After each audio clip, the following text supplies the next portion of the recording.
Mhm.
Good morning, good evening, good afternoon, good night to all the colleagues around the world participating in this unique event for the celebration of the International Geodiversity Day.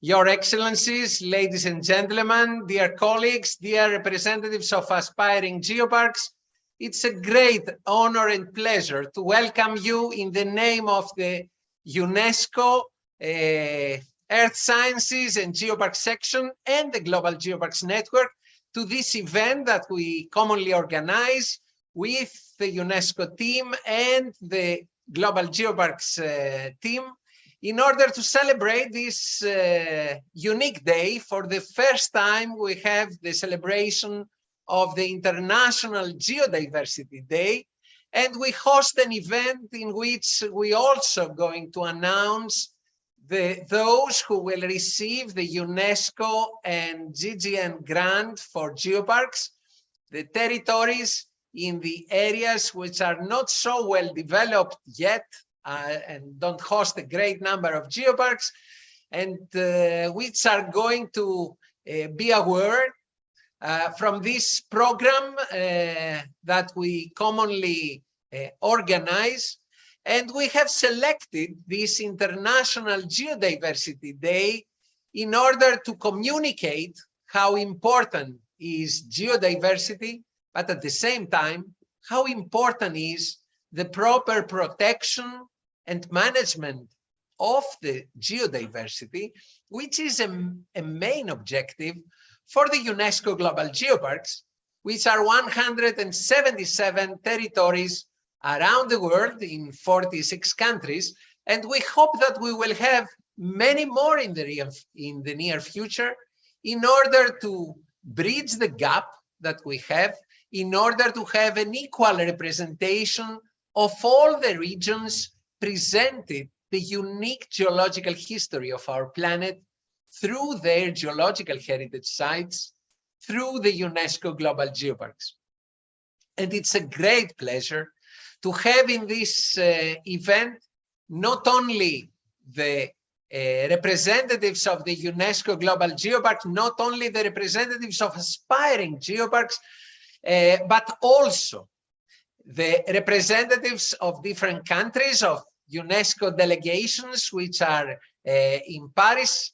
And together with my colleagues at UNESCO Earth Heritage and Geopark section, with all the members of the executive board, we strongly welcome you in this event, and we encourage you to continue celebrating the International Geodiversity Day, not only today, but every day in the normal activities of our geoparks, our special places where geological heritage protection and enhancement goes together with the efforts for the sustainable development of our rural territories.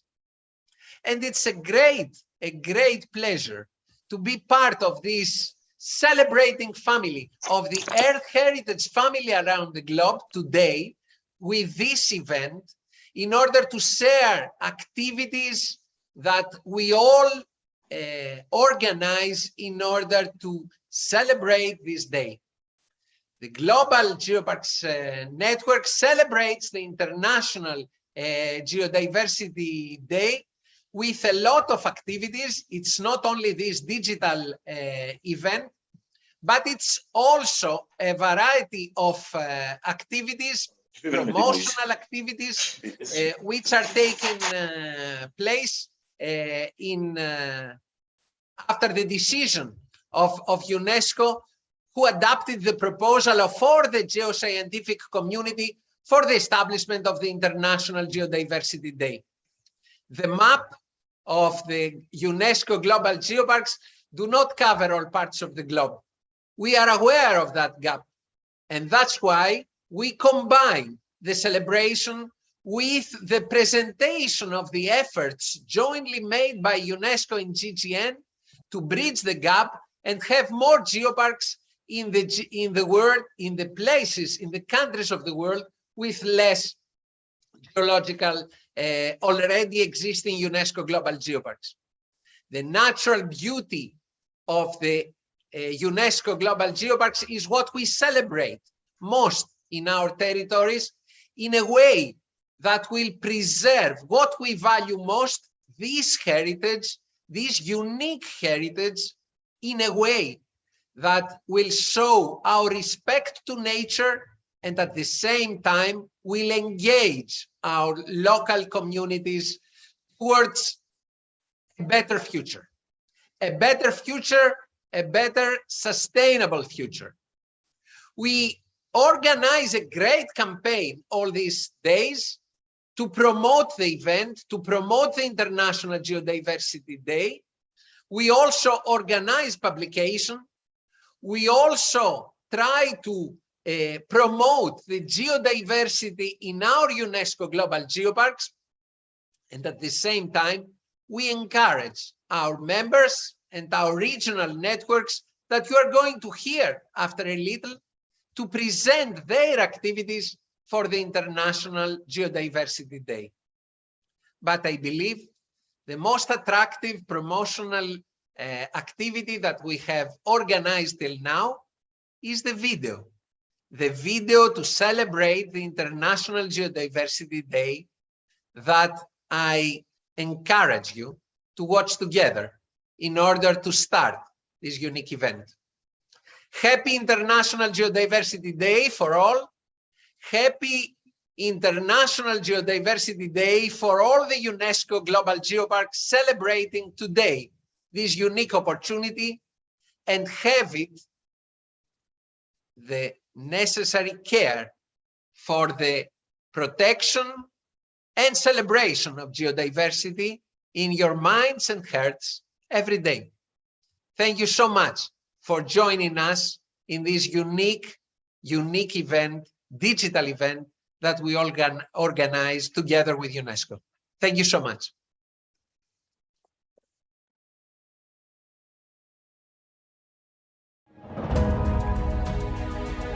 Rocks, rocks, faces of the earth, shaped by time. Rocks, dissolved, hidden in the body of the earth. Rocks, created, destroyed, transported, rebuilt. Rocks, made of life, memory of ourselves. Rocks, liquid, transmuted, molten. Rocks, crushed, creased, folded, broken. Rocks, exploited, used, converted.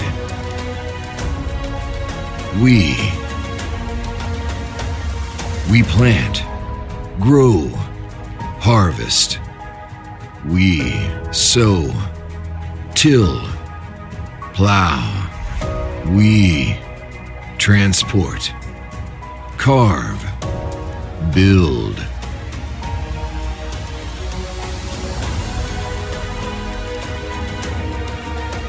We dig, shape, mold. We melt, forge, bend. We draw, paint,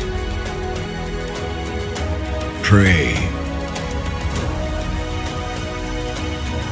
We dream, imagine, desire.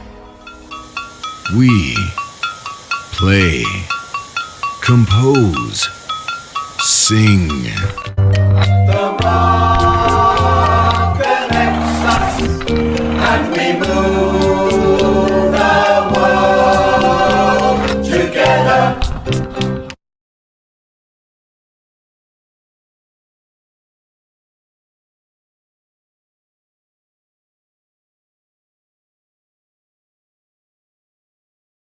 Permit me to thank all those who contributed to the creation of this impressive, in my opinion, video for the celebration of the International Geodiversity Day.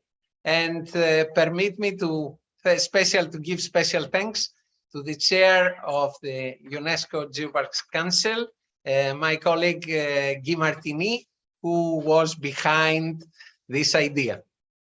And now, permit me to welcome Dr. Christoph Vandenberger, the Chief of Earth Sciences and Geopark Section of UNESCO, for his keynote speech in this event. Thank you very much, Nicholas. Good morning, good evening, and everyone in between. Welcome and happy that we can spend this moment together with you. This is a milestone event, the first time that we're celebrating the International Geodiversity Day, 6th of October. Mark it in your agendas every year. For me, it was very exciting already to see this morning all the different events starting already in Australia and in New Zealand. Now they're hitting Europe and they're starting to cross the Atlantic. So on behalf of UNESCO, a very warm welcome to this International Geodiversity Day. and welcoming in particular as well the distinguished delegates of the representatives of the different countries connected today with us here at UNESCO, but also Nicolas, of course, Guy, the representatives of the regional geopark networks, and all the people of the Geoparks family that are going to take the floor or are spending this afternoon with us. As I said, it's a little bit more than 2 years ago when a number of geoscientists, a small group of driven earth scientists contacted us and asked us if we would be able to help them in calling for a better understanding and raising awareness of geodiversity. And I think a day like today will certainly contribute to a better understanding of what is geodiversity, but for many people it is still a little bit of a vague term. Biodiversity will probably ring a bell, and if you ask people what they think of when they think of nature, they're going to say birds and trees and bees and plants. Not necessarily going to think about the rocks and about the landscape that underpins all this biodiversity and on which we depend so much, because people sometimes tend to forget that about everything that you touch, everything that you use has been either mined or has been grown, and that will not change. In the contrary, I think we are using our rocks to build our buildings since earliest history, but we're also using minerals. And if I'm looking, for example, just at this phone here, you can't see it probably with, it's just a regular smartphone, but any regular smartphone contains more than 50 minerals, more than 50 metals that all have to be mined somewhere. And if you think about the energy transition, wind turbines, a normal wind turbine contains about 5 tons of copper, right? It contains about 2 tons of rare minerals, and all this has to be mined somewhere. And this is not going to disappear. And I think people have to be made aware of this as well, how much they actually depend and will keep on depending on mining and on our planet. I think our planet, it also, a better understanding of our planet and of Earth also helps us to understand better disasters, natural hazards, earthquakes, volcano eruptions, and it helps us to protect ourselves better against the impact of such events. And if you look at the different climate change scenarios, I think in every scenario there is a part of it that largely will depend on carbon sequestration, carbon capture, and I think for that as well, geoscience and a better understanding of our Earth will be key. I will not elaborate too much about it, but I think about every aspect of our life, be it the soils, be it the agriculture, the food production, the landscapes that we go to if we just want to connect again with our nature and where we can come to peace. And there is an important health aspect related to that as well. All of this has to be considered under what we call geodiversity. Now, why would UNESCO be interested in this? Well, there are several reasons why we got very excited about this from the beginning. First of all, there's of course the International Geoscience Program. UNESCO is still the only UN agency with a mandate to promote earth sciences, to promote basically international cooperation and to foster such international cooperation for earth sciences. And we're celebrating this program, the 50th anniversary this year. But then, of course, as Nicolas just mentioned, this program was connected with UNESCO Global Geopark since 2015. And I think the interaction between the sciences and the sites has become a very important factor for us. So we have that connection with our geoparks, we have the connection with the scientific institutions, and not to forget, we're also in a permanent contact with over 11,000 schools.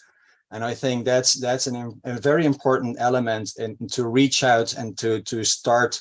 I tend to call it your geoliteracy, but it's to call for a better understanding. And if you understand it better, you like it better. And if you like it and love it better, then you will probably protect it better and use it better as well. And I think that's the ultimate goal of UNESCO. So we are spreading the news. We are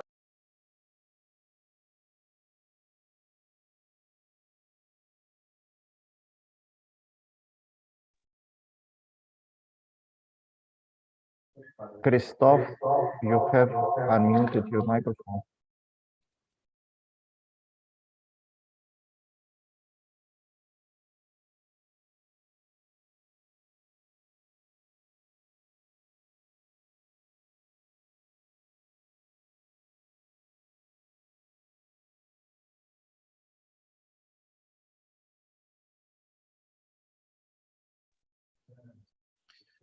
Well, unfortunately, we have a technical problem with the connection with UNESCO. I hope Christophe will be reconnected to the system and in a few seconds. Otherwise, we will continue and we will give him the floor back when he will be reconnected. This is something that happens in digital events. You know it. So I would like to ask my team to go ahead with the regional geopark networks and their greetings to the event, the presentation of the activities of the regional networks, geopark networks. And we will start with a greeting coming from the European Geopark Network, the actions for the International Geodiversity Day. And I would like to give the floor to the coordinator of the European Network, Sophie Justice, who unfortunately cannot be with us. And we have a video. So let's see the video from the European Geoparks Network. Ladies and gentlemen, dear colleagues, hello. It's wonderful to be with you here today to celebrate this, the first International Geodiversity Day. My name is Sophie Justice, and I'm the coordinator of the European Geoparks Network. So I'm going to take a little bit of time to step through some examples of what different European geoparks are doing to mark this important occasion. But what you will be able to see is these events are very diverse, and we're working with a broad range of audiences: school children, local inhabitants, decision makers, professionals. So if we move towards the map of Europe, we can see that there are actually 94 European UNESCO Global Geoparks, and we're spread across 28 countries. And throughout the continent, on this, the first International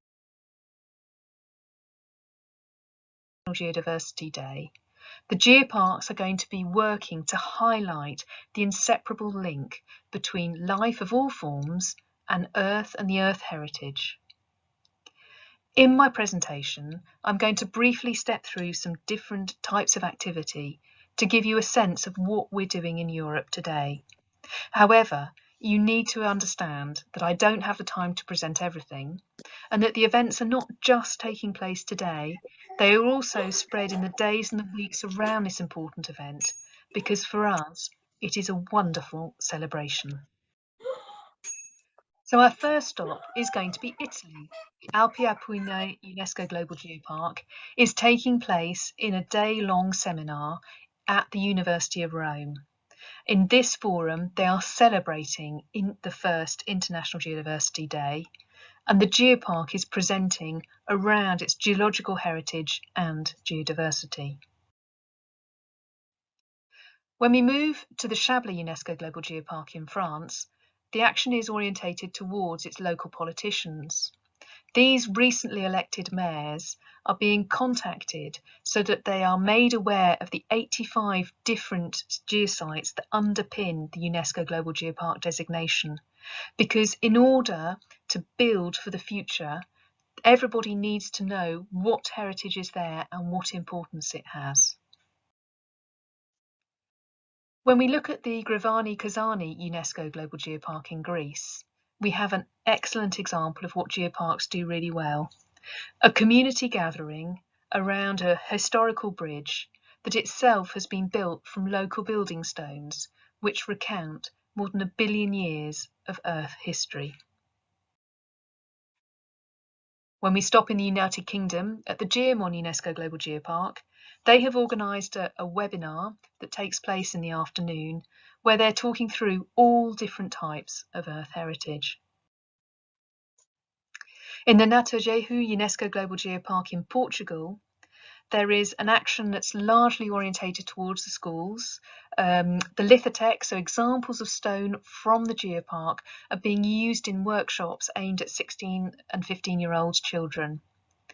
This lithotek is also being used during events at the 50th anniversary of a local primary school, and the programme is completed by a visit that's open to the public of a Roman gold mine. The event in the Kula Salihi UNESCO Global Geopark in Turkey is more orientated towards the scientific community. Here, a congress, an international congress on geoparks for the future, is being held on the dates of International Geodiversity Day. And within the scientific programme, there are sessions that are directly on geoparks and geoheritage, and also a field trip. The Vulkaneifel UNESCO Global Geopark in Germany has a special celebration today because during the COVID pandemic, one of their geosites was awarded national geotope status. However, they haven't been able to celebrate this yet because of the restrictions and are able to do so now. In Vuelacas Arbores Yaha UNESCO Geopark in Spain, there is a hybrid exhibition, digital and physical, that shows the interest of 22 different sites of geodiversity importance within the geopark.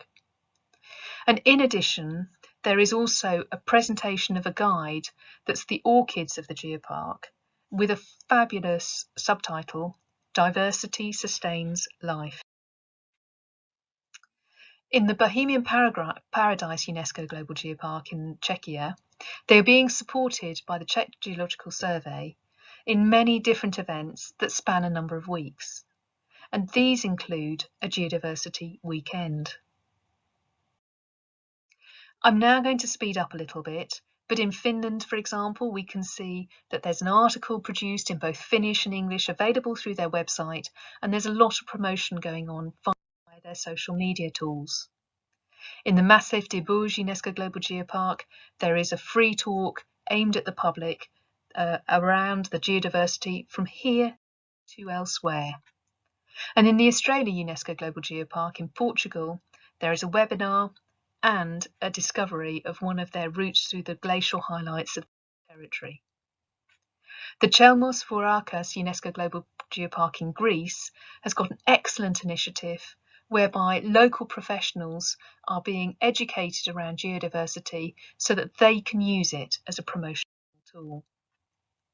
And I close with the Azores UNESCO Global Geopark in Portugal, who have a dense programme, including workshops for school children. So, after this brief summary of what we're doing in Europe, I hope we all get a chance to get out there, make the most of the fabulous events that are being proposed, and that we can celebrate together and that we can build for future years as well to make this wonderful International Geodiversity Day everything that it should be. Thank you very much indeed.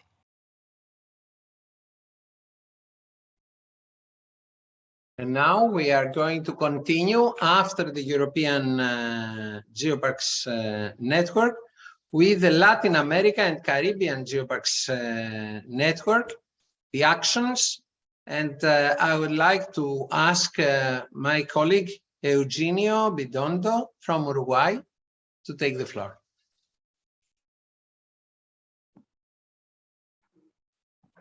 Muchas gracias, estimado Nicolás.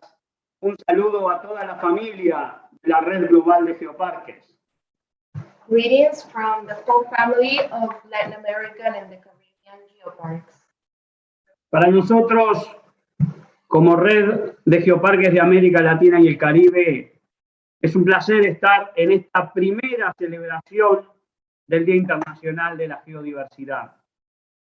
It's a great pleasure to be here on the first International Geodiversity Day celebration. La geodiversidad desde el encuentro de saberes, como dice nuestra primera presentación. Geodiversity from the encounter of knowledge, as it says on the first presentation. Todos los geoparques mundiales de la UNESCO en América Latina y el Caribe tienen diversas actividades planificadas. Every geopark in Latin America has an extensive agenda to celebrate Geodiversity Day, which will continue on for the whole month. Las actividades de nuestros geoparques van desde diversas actividades como visitas guiadas a geositios, guiadas por geólogos, seminarios presenciales y en línea, recreación, actividades con colegios del geoparque y también festividades de avistamiento de aves. There are multiple activities taking place with the local community as guided visits to geosites with the geologists as well, seminars, recreational and sporting events, activities with geopark schools, and festivals and bird watching as well. Estas actividades no son solamente en el día de hoy, son actividades que nuestros geoparques y sus equipos científicos y comunidad las desarrollan durante todo el mes y algunos más de un mes. These activities, as I said before, are not only taking place today, but it will be taking place through the whole month with the community as well as the geological experts and the community as well. También es importante mencionar de que los proyectos de geoparques y geoparques aspirantes a Geoparque Mundial de la UNESCO se han sumado con una riquísima agenda de celebración. Also, the aspiring and geopark projects have some activities this month to celebrate this day as well. Entender y involucrar a la comunidad en lo que significa el patrimonio geológico y su diversidad en los territorios es elemento fundamental. To understand and involve the community, the meaning of geological heritage and its diversity in the whole territory is fundamental. Nosotros como red de geoparques de América Latina estamos preparando con gran entusiasmo lo que será la sexta conferencia de la red luego de la pandemia que azotó al mundo. As a network, we are preparing the first conference after the pandemic that we had, which will be the sixth Geopark conference, which will take place 9, 10, and 11 of November in Imbabura, Ecuador Geopark. Esta conferencia tendrá lugar en la República de Ecuador, en Imbabura, del 9 al 11 de noviembre del presente año, y tenemos grandes expectativas de podernos encontrar todos y tener esta temática como un eje central de dicha conferencia. We have great expectations of getting everyone together and be able to share different experiences along our Latin American and Caribbean geoparks. Desde ya, a todos ustedes, muchas gracias, Nicolás, muchas gracias y feliz Día Internacional de la Geodiversidad. thank you, Nicholas, and everyone, and happy Geoparks Diversity Day Los esperamos a todos en Ecuador. for everyone in Ecuador. Thank you, Eugenio. And now we are going to the Asia Pacific Geoparks Network. And I would like to ask the coordinator, Professor Xin Xiaoxi, to present the activities of the APGN for the International Geodiversity Day. Dear Xiaoxi, you have the floor.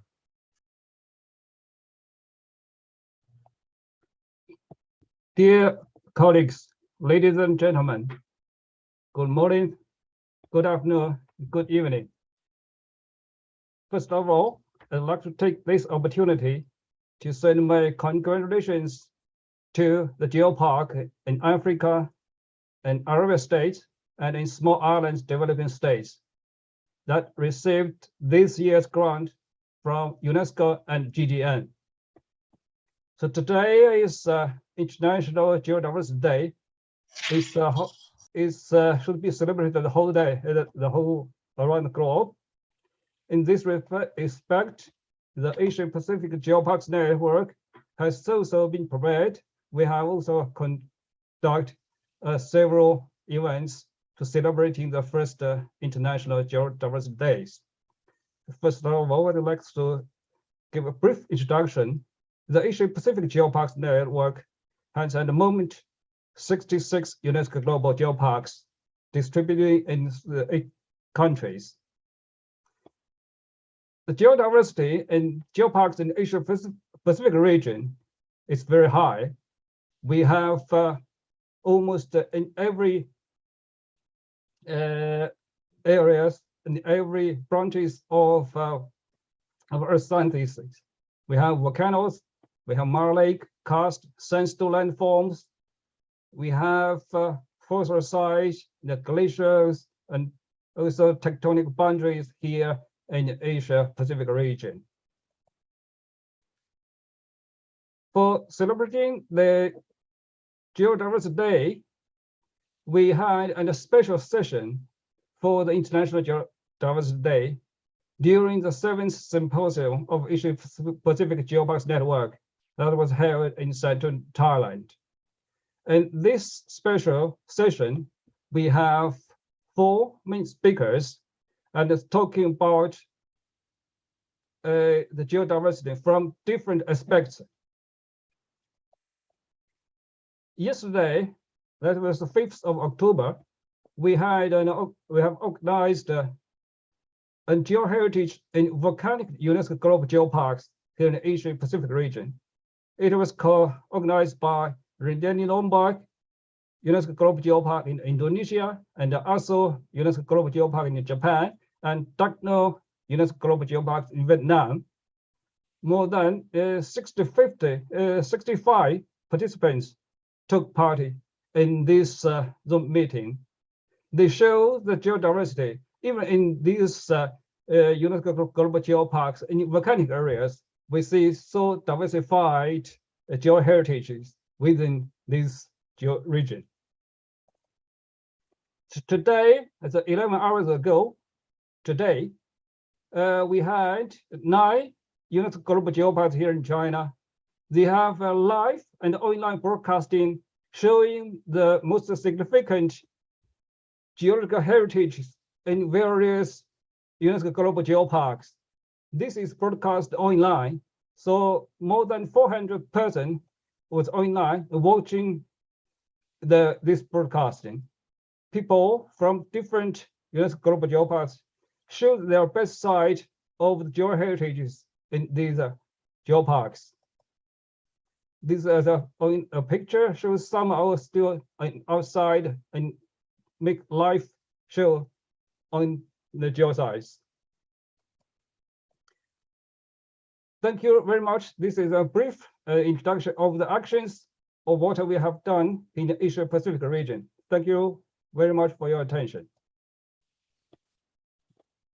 Thank you so much, dear Sauxi, for this very brief but interesting presentation of all the activities who are taking place in Asia Pacific Geoparks Network. And now we will go to the African UNESCO Global Geoparks Network and the actions for the International Day. And I would like to welcome Dries Agbal, the president of the African Geoparks Network. Dries, you have the floor. Do you hear me, Nicola? Do you hear me? Yes. Yes, we have. Yes, of course we hear you. Thank you so much, Your Excellency, ladies and gentlemen. Congratulations for the Geodiversity Day. In the first, yesterday, we were 169 geopark, forming the international family of UNESCO Global Geopark. Today, we are 177 geoparks, a family that keeps growing on a strong foundation. Sorry, I think I have a problem with my presentation.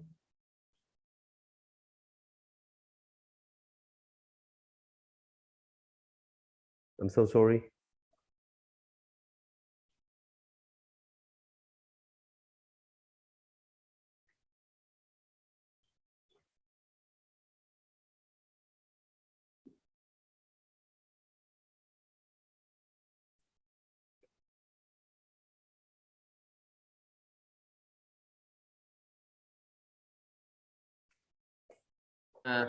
We have the presentation. Okay, it's your presentation is online. But it's not, I have problem. It doesn't move. I don't know what is the problem. No, we will move it for you. Don't worry. Go on. It's moving now. It's moving? Yes.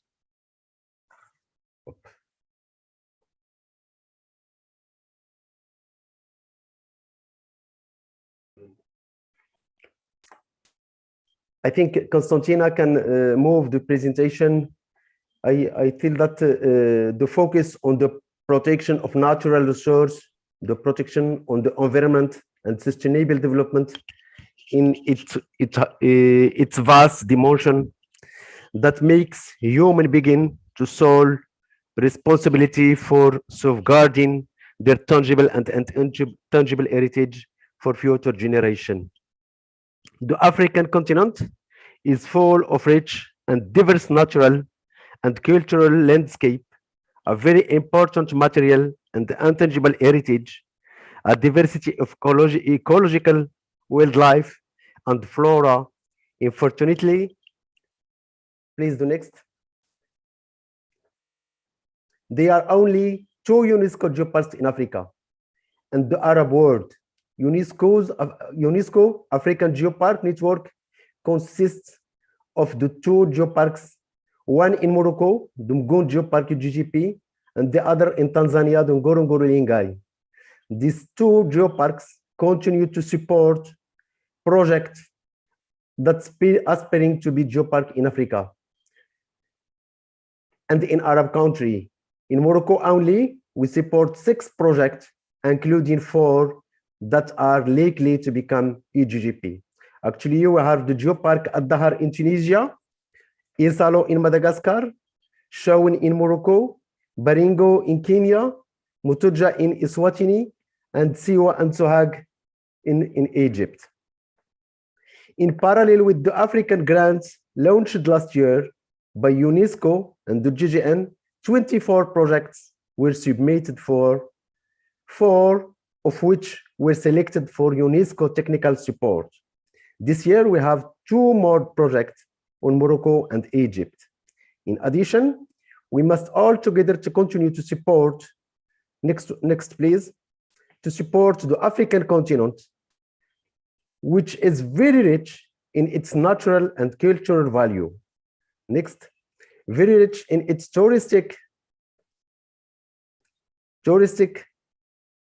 fauna and floristic and sporting potential.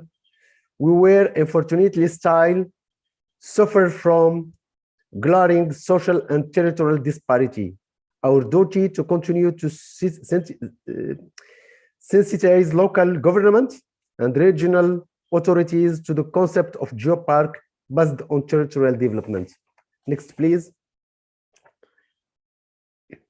Our Mgon Geopark management model is still a very successful model that we try to share with other.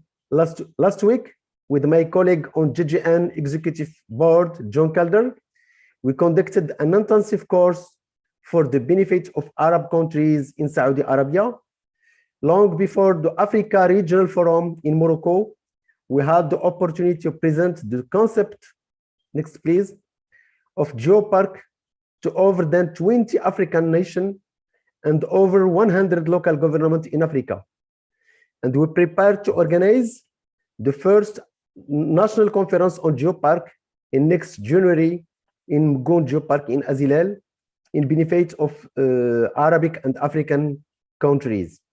Currently, we live together in a unique context characterized by climate change. Next, please. Drought, stress, recurrent drought, and structural natural disaster, then threaten the life of people and animals all over the world. Our duty is to continue to popularize and promote the concept of integrated development based on UNESCO Geopark. A concept, next please, able to combine economic dynamics around ecological and sustainable tourism, mountain sports, the social and solidarity economy of local crafts, culinary knowledge, the valorization of the cultural and architectural heritage of local people throughout the principle of management of natural resource and protection of the environment for the future generation. Next, please. In the end, I wish you great success, and we look forward to meeting you in the beautiful city of Marrakesh in 5 to 10 September 2023 at the 10th International Conference of Global Geopark Network. We consider all our resources and all our efforts to ensure you an enjoyable stay. Next, please. A rich exchange of knowledge and skills and fabulous visit of the heart of the Central Moroccan High Atlas in the country of Amazigh and Arabo-Andalusian culture. Once again, I would like to welcome you to the Africa, to the Kingdom of Morocco, to the imperial cities of Marrakesh and in Mgoun Geopark. And thank you. Thank you, Dries, for the presentation of the activities in the African network. And we go to the Canadian Geoparks Network and the actions for the International Geodiversity Day. And I would like to ask Sarah.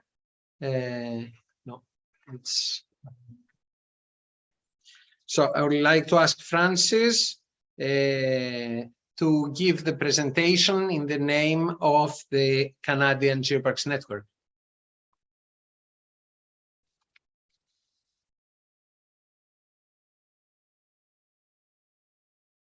Hello, is my screen shared?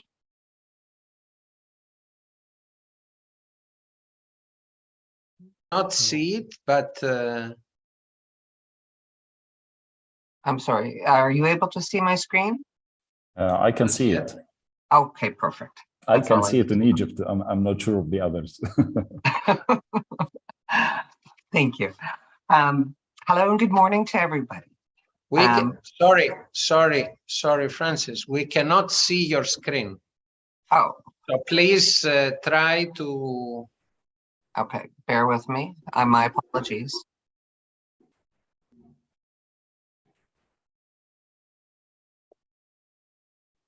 There we go. How's that? Thank you. Thank you. Now we can see your screen. Thank you. You go to full screen, please.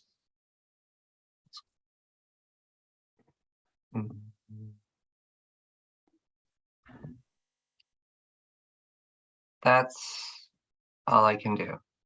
Are you able to see or no?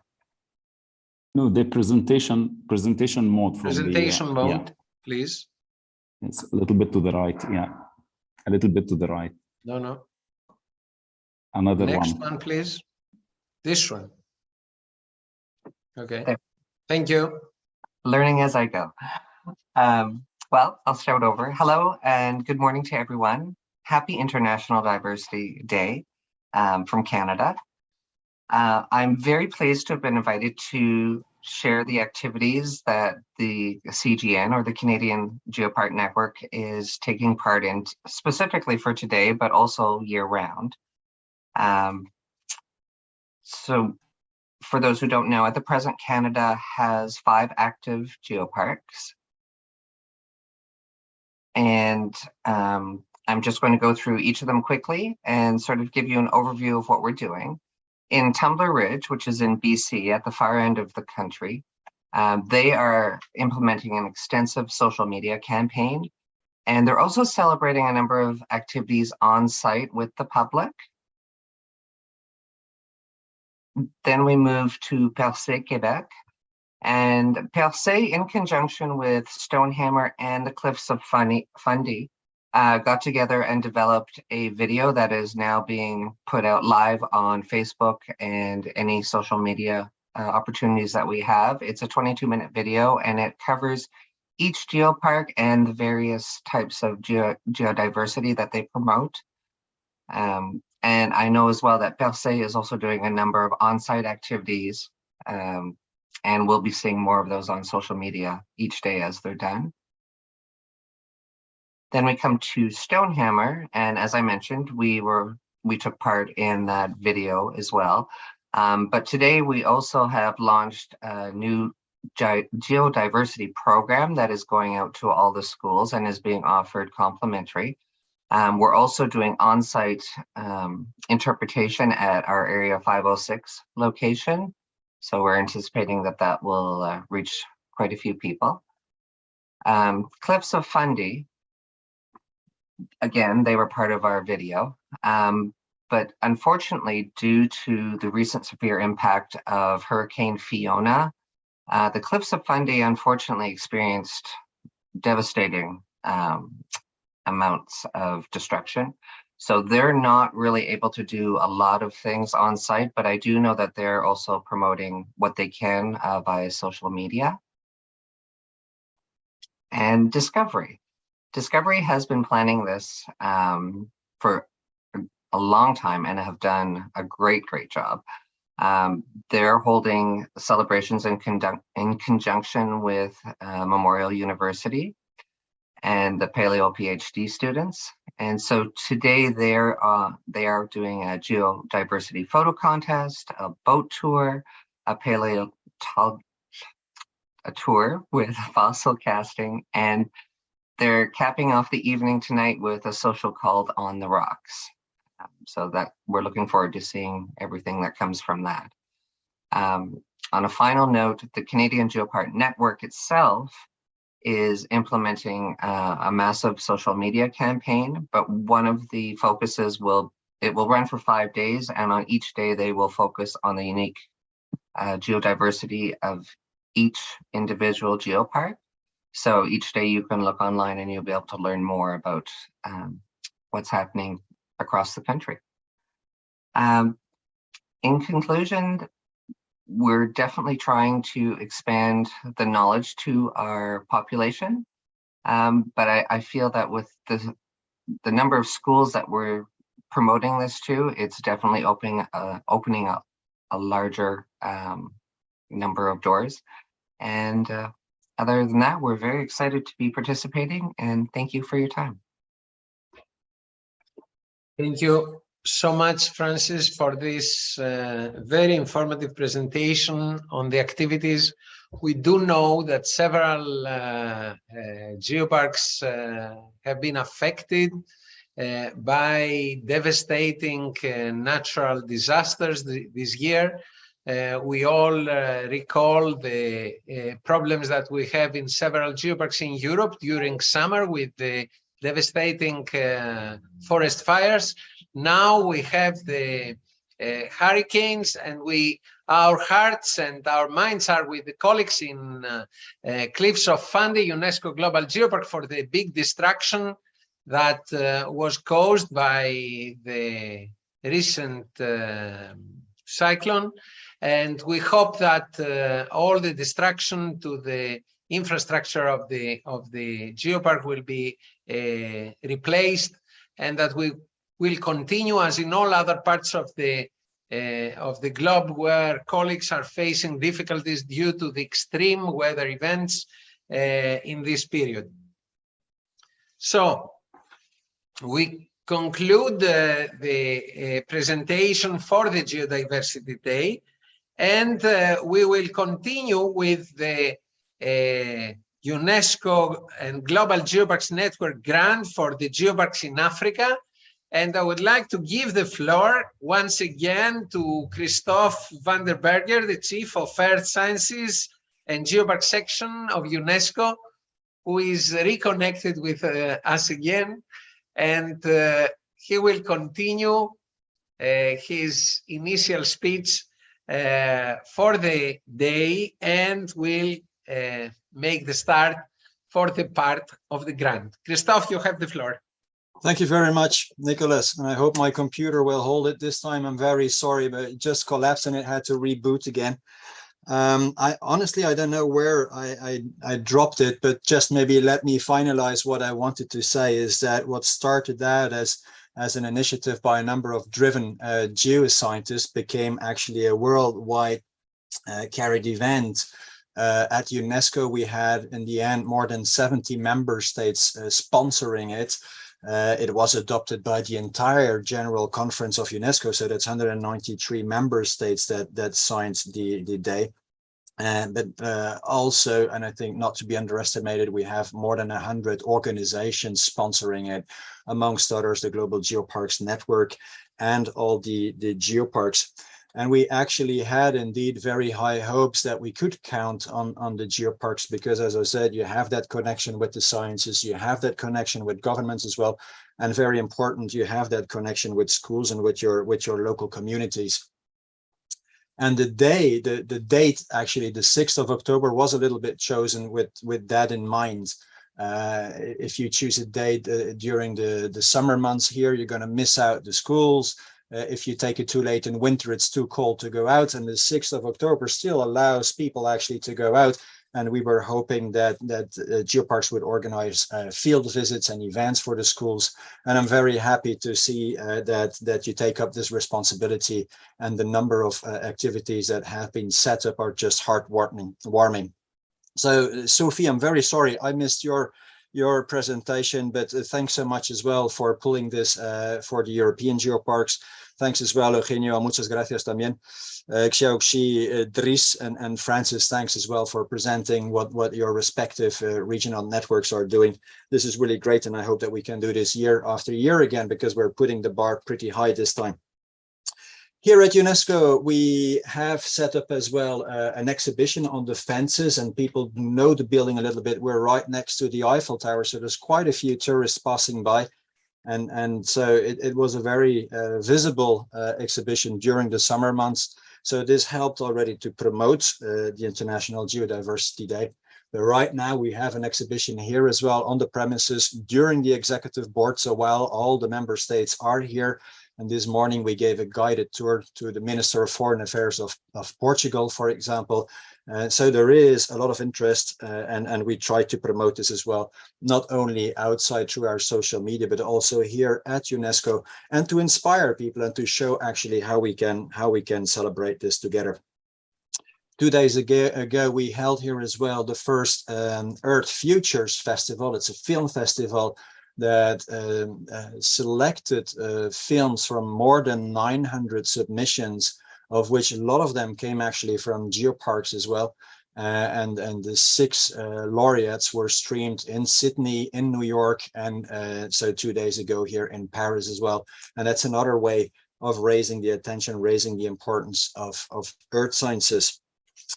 So, Nicholas, with this, I would like to conclude maybe the introduction. And if you allow me, I would like to come to the actual grant. What is it, and why do we do this?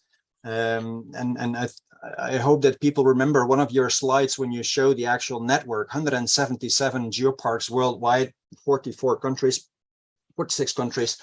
It's impressive, but if you look at it at a world scale, indeed, there are very few of them in Africa, in the Arab states, and none in the small island developing states.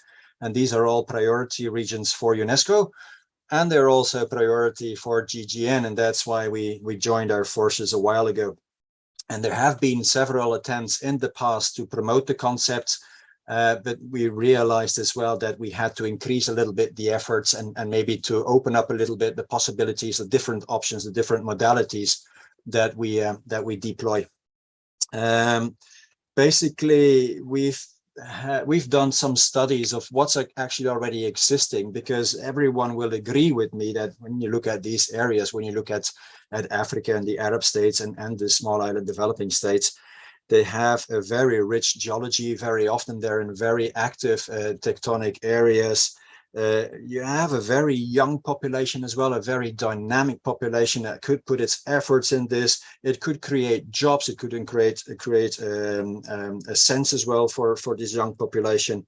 It has very often very diverse cultural identities, a very diverse and fascinating communities that could support such an initiative. Very often there is already a very good understanding of parks management, of the promotion of tourism as well. So there's a lot of assets actually that are already there. There's no reason why there are no geoparks in Africa or the Arab states. Where it does, where there is a little bit of an issue, and at least that's our feeling, our understanding, is that the concept itself of geoheritage is not properly understood and probably not always valued. And that's why we've been trying now for a while. And one of the last initiatives that we've set up was with PanAfGeo. PanAfGeo is one of the largest geological educational projects in Africa. We've been promoting with the geological surveys in Africa and the geological surveys in Europe the actual concept of geoheritage, because that's basically one of the foundations that we have to do to make sure that there's the scientific competence in the continent to support geoparks initiatives. And there are geoparks initiatives, and together we actually found that a lot of people were already working on geopark-like initiatives. They were already working on the protection of their geological heritage, but very often in an isolated manner. And with GGN, we thought that we could try to connect them better amongst themselves, with us, but also with the geoparks in the rest of the world. And that's why it was so pleasing as well, so heartwarming to see that so many of the geoparks actually stepped up and offered their help. And the help, this UNESCO GGN grant, it's not really a monetary grant. It's basically a tailor-made guidance. It's a coaching. So the sites that we select, and Guy will present the actual process and the laureates later. But the actual grant is connecting those sites with two international experts. These experts are guiding them through the process, mostly on online meetings, but it also includes a mission of these two people to the territory to go and see and actually help and connect them with the government, with the local communities, guide them basically through the process depending on what is needed. And then for two of the sites, this mission has already happened, and for others it is in the planning. It also includes, for example, an inclusion in the intensive course that we're setting up on a yearly basis with GGN. It also includes their involvement in the mentorship and exchange program. And such a mentorship and exchange program is basically taking people from such a starting or emerging geopark project and letting them work together with a very experienced geopark manager for a period of 1 week, 2 weeks, depending on the actual site.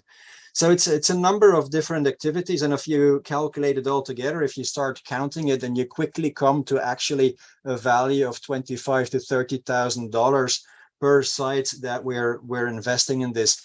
If people were to calculate, if people were to count the actual hours that they're putting in it, but they're not doing it. This is the beauty of the project. It's very much based on voluntary involvement and voluntary engagement and commitment. So that's very exciting for UNESCO to see and to follow. And I'm happy that this year we could launch a second call, and I will not say too much about it because I will let Guy lift the veil of the outcome of it. But just to say as well that this year it's been enlarged as well with a dedicated SITS approach, and I will say something about this later. Nicholas, I think as an introduction, probably this is I will leave it at this, and then let Guy explain the outcome of it. Thank you very much. Thank you so much, Christophe.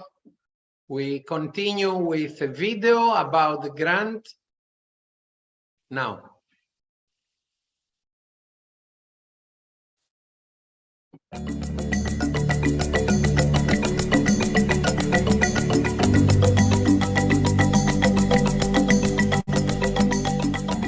UNESCO geoparks are the new territories of the 21st century. They provide a geological heritage of significant international value. UNESCO geoparks offer a unique link, binding a territory's natural heritage with its tangible and intangible cultural heritage to provide a novel sustainable development option to the territory and its population. At present, there are 169 UNESCO geoparks in 44 countries. There are, however, only 2 in Africa and the Arab states. The Mgoun UNESCO Geopark in Morocco, which was the first African UNESCO geopark, and the Ngorongoro Lengai UNESCO Geopark in Tanzania. Africa and the Arab states have a very diverse and rich geological heritage, spanning all ages and many of it of international significance. Its landscape is shaped by active tectonic and volcanic activities. They possess unique geomorphological features. Africa and the Arab states are immensely rich in biodiversity. Its leading organisms comprise around a quarter of the global biodiversity, and it supports the Earth's largest intact assemblages of large mammals, which roam freely in many countries. This part of the world is the cradle of humankind, with numerous unique sites, witness of the life and evolution of the first humans. Archaeological sites are abundant, with precious and diverse rock art areas.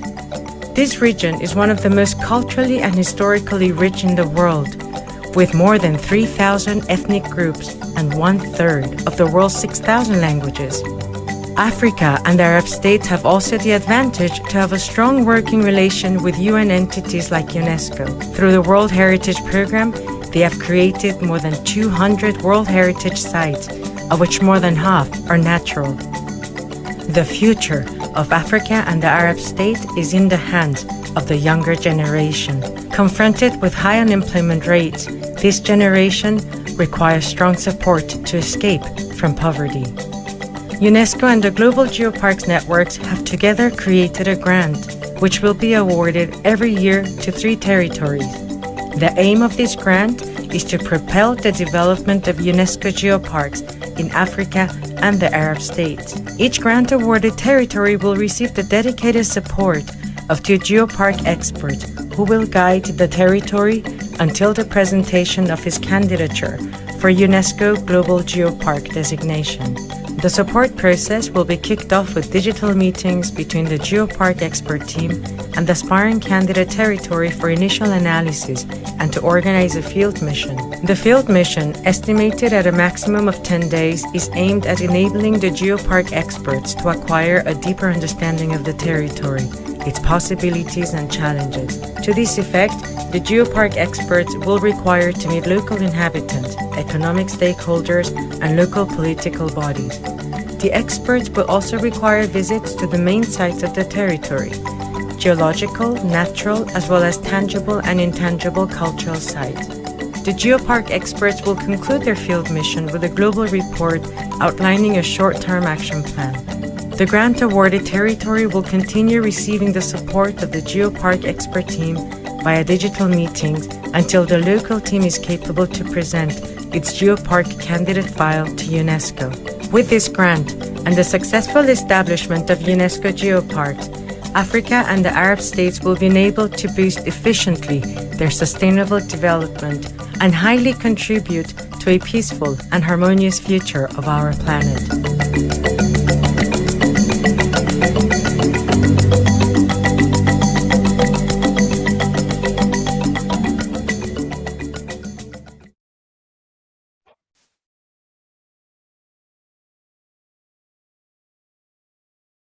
And after the video, I would like to give the floor to Guy Martini, the chair of the UNESCO Global Geoparks Council and General Secretary of GGN, to explain the results of the actions for 2021-2022.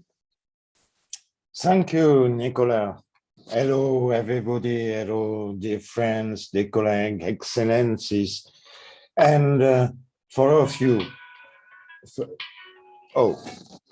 for all of you, a fantastic Geodiversity International Day. It's a very special moment for us where we are celebrating 4.5 billion of story of the earth and of our story. I mean, we are made by the story. We are the result of the story of the earth. today important to think about all the time and all this transformation. But coming back to the ground, which is very important, the result of 2021 were to choose 4 territories in Africa and Arab states. We have selected in a commission created between UNESCO and JGN 4 territories. One in Tunisia, it's Dar Aspiring Geopark. One in Kenya, Baringo County. One in Madagascar, connected with Isalo National Park, and one project in Eswatini. And we have created 2 teams, 4 teams of 2 experts for each project. And this team has worked with the project during all the year by many virtual meetings, connection, and at the end, we were able to organize several missions on the field to have our expert meeting the local team and trying practically to work, to exchange, to see the situation and to support the next candidature of this territory. So first, warm thanks to our experts who have chosen, who have decided to work freely without any charge during more than 10 days on the field and maybe 10 days of preparation just to help and support colleagues who have done a fantastic work, and we have all to warmly thank you. So we are going to begin by the first mission, who was done in Baringo County in Kenya, and it was a team done by Arthur Sa, our colleague from Portugal, the chair of the UNESCO chair of Geopark Wellbeing and Health, and with Christine Ragnes from Norway. So I would like now to invite you to see a nice video of this mission. It's 4 minutes, but done by their own technical tools, because during all this mission, Christine and Arthur were working and were filming, where they have done a fantastic work. So please, let's share Baringo mission inside the UNESCO JGN African and Arab state grants.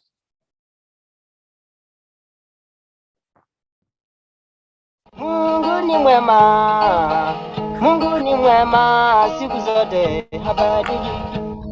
Hata ujenge nyumba, nyumba ya kifahari, ni mali yake Mwenyezi Mungu. My name is Christine Ragnes. I'm from Norway. Hello, I'm Arthur Sa. I'm from Portugal. I'm here with Christine for the special advisory to this project in the Baringo County. I am named Joseph Thierry Malatit. I am resident of Baringo County.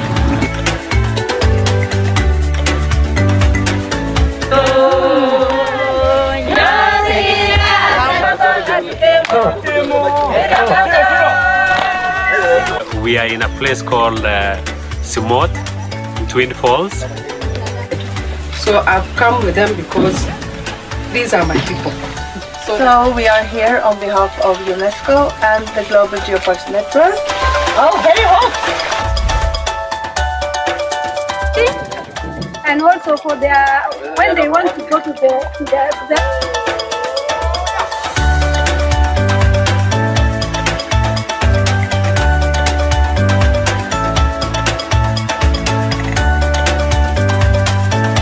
Well, the team which was actually formed by the government, a task team which was going around to oversee the increase of the water.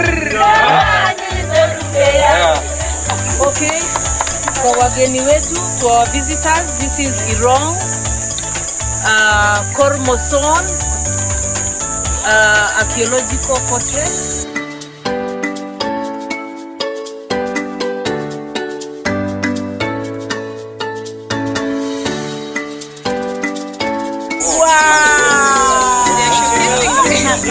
My name is Lydia Dentewa. I'm the Group General Manager of Lekogoria Group. Very sacred place. Yes. Very sacred. So this is a shrine? Yes, where elders comes and pray. Here is a traditional wood for cutting honey. She was born in 1969. She has done the ballast making for 15 years. She's currently she's a program, afternoon program. What we do here is, this is a tourism information center. It's a place that we build specifically for information dissemination. We are just in the line of equator. I am in the northern hemisphere. In the southern hemisphere.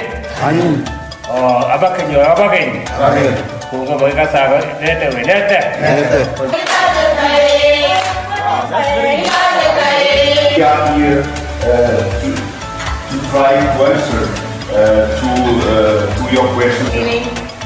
This is not a show. They are not appearing as artists. They how to keep their self-esteem. I must say that even to me this is so important that when UNESCO recognized the territory as not to see cartels or see panels in the territory. It was the first time that we saw so strong involvement of local community, real schools and teachers, for example. Education is key on this process.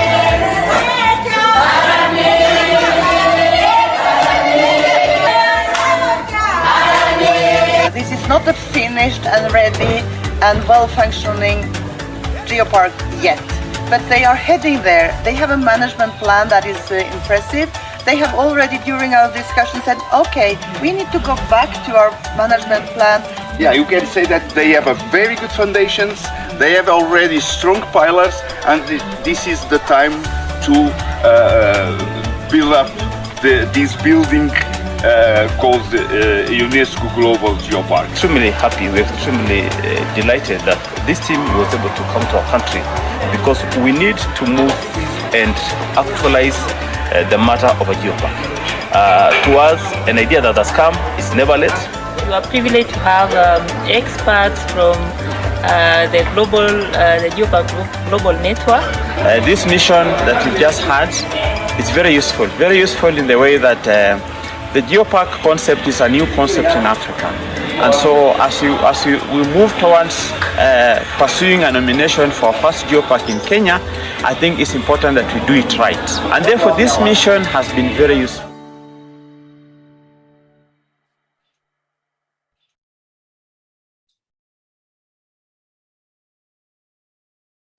Well, we have seen in 5 minutes more than 10 days working of our expert in mission. And I would like to invite colleagues from Baringo if they want to share some words with us. I think that Suzanne is connected. Suzanne, would you like to comment from your side, your feelings and the result of the mission in Baringo? Thank you very much, Guy, Martini. Hi, everyone. I would wish to share my screen.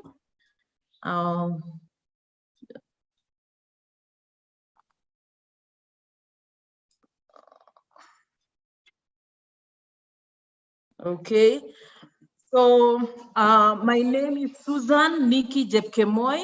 I'm the coordinator and also the acting geopark manager of Baringo Great Rift Valley Aspiring Geopark. And thank you very much for this invitation to join the rest of the world in celebrating the International Geodiversity Day.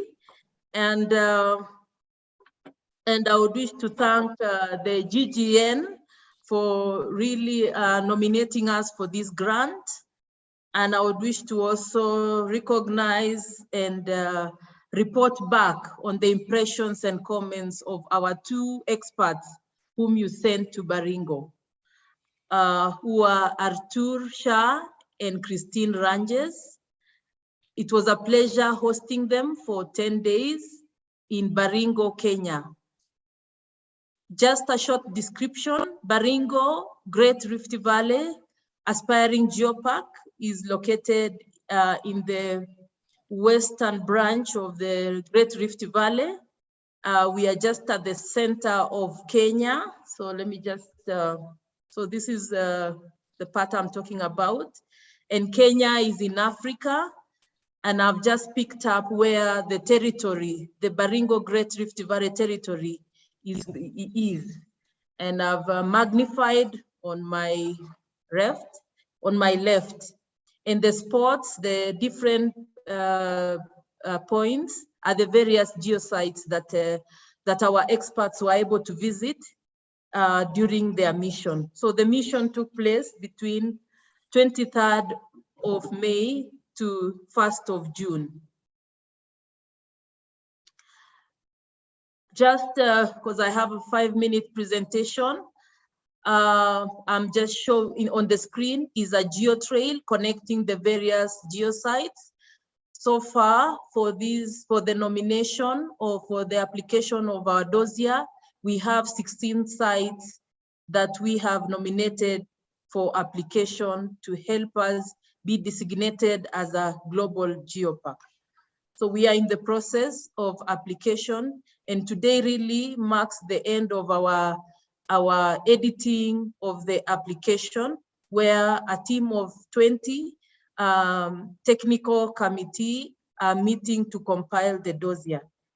So just straight on to the various impressions and comments from our experts. I would wish to say that there were several areas of strength that they observed. One of them is very high level of political support. And they also noted some level of stability in terms of the technical teams that we've consolidated to be able to protect this geo-territory. Another strength is on local community commitment, and I think you've been able to see that in the video. Our communities are very much aware, involved, and also actively participate in the geological protection, and as well as finding ways in which they can benefit from the territory through tourism, foods, branding of their items, culture, and also education. We also have existing infrastructure and educational offers for various levels, from primary to even research level at university level. We also have communities benefiting from the education that is taking place in the various sites. There is also intergenerational knowledge where we have the indigenous knowledge also contributing to really interpret some of the geological sites and also disseminate the same on the value that even the indigenous communities have. We also have a worldwide recognized fauna, the millions of flamingos, and many other wildlife that we have in various areas, as the territory really provides a variety of habitats for various biodiversity. And in that, we also have a lake system, the Rift Lake system that has 3 lakes, alkaline lake, 2 of them, and 1 is a freshwater lake. So that really increases the diversity of the biodiversity that we have within the various sites. There's also rich traditional knowledge. The locals also pride in the tradition. And our experts also spotted an area of weakness where they felt like we need more information or more information and translated even up to our local language in the various posters that we had. Also, I think I've mentioned that. So other opportunities are that the territory really provides a living laboratory where schools, research institutions, both academic and learning institutions can benefit from the site, as well as the community itself. There are also small entrepreneurships that the geology of the area provides. There is also local folklores as touristic products. We host 5 indigenous communities, that is Tugen, Pokot, El Chamus, Endorois, Nubians, as well as a small percentage of the other communities found in Kenya, like Kikuyus, Luos, and the rest. We have a strong scientific cooperation with the universities around, and they also form part of the technical committees that really spearhead the work of the Geopark in partnership with the county government and the community. We also have various sessions for capacity building of the general population, and also women empowerment programs where women have sell artifacts and also have their cultural songs during events, and they're able to get some revenue out of it. We have also several groups that have adopted healthy lifestyles, and Baringo provides about 164 geotrail where various groups, youths, and even tourists hike, including the local community. These areas were used traditionally to connect different landscapes, different communities that were coexisting together. Bird watching and wildlife viewing is also one of our opportunities. Exchanges and networking is also an opportunity that we want to tap into, and we welcome also other GGN members to twin with us to be able to grow this territory. Tourism, we would wish also to use it as a source of peace and coexistence among the various communities. One threat is climate change. I think Dries has mentioned it, is also an issue, and also some vulnerable heritage that we've already formulated some actions to be able to manage these areas, to reduce or to protect from destruction in any fossil collections. So the county government has prioritized policy formulation and a framework, and they are taking lead in that. So thank you very much. And I think just to end is we hope that we'll be successful in hosting. We look forward to hosting the African Regional Geoparks Conference in November. So I welcome you all. Thank you. Thank you very much, Susan. Thank you for the warm welcoming and the fantastic conditions that you have provided to our expert. And as far as I know, I mean, you are not far to be ready to present a successful candidature, and all of us, we are following your project. And without losing any time more, we are going to see the second mission realized this year. It was in Tunisia, in Dahar area, and it was a mission shared with André Guerras from France and Ibrahim Komo from Malaysia. And we go directly to have a look on the short video about their mission.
Guy, could you please unmute your microphone?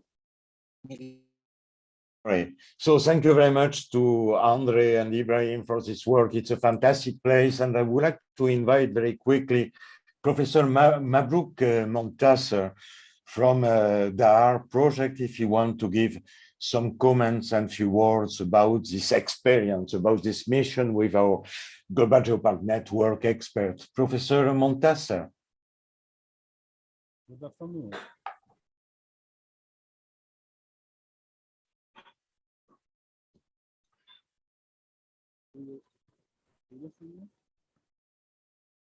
Elias? He is unmuted. Professor Montasser is unmuted, but we cannot hear him. Could you please go closer to your microphone?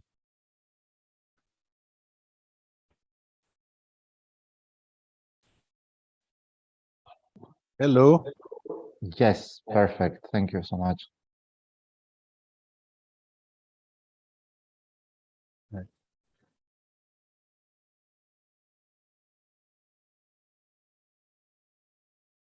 I'm very happy to present for you the impressions of the mission of the UNESCO experts, Mr. Ibrahim Kumo and Mr. André Garaz. It was from 23 August to the 1st September. The territory of Dahar is in the southeast of Tunisia. Is on the north of Saharan platform, geologically, and the south of Tetis. The area is about 3,000 square kilometer. The population is about 330 citizens. It's a territory to concern the region of Tatawin, Medin, and Gabes. It concerns 12 municipalities, and we have about 30 geosites. The idea to create this geopark is not recent. That's from about 10 years. And the first initiative was initiated in Tatawin Governorate, but after that, all the southeast with Medin region and Gabes region are associated.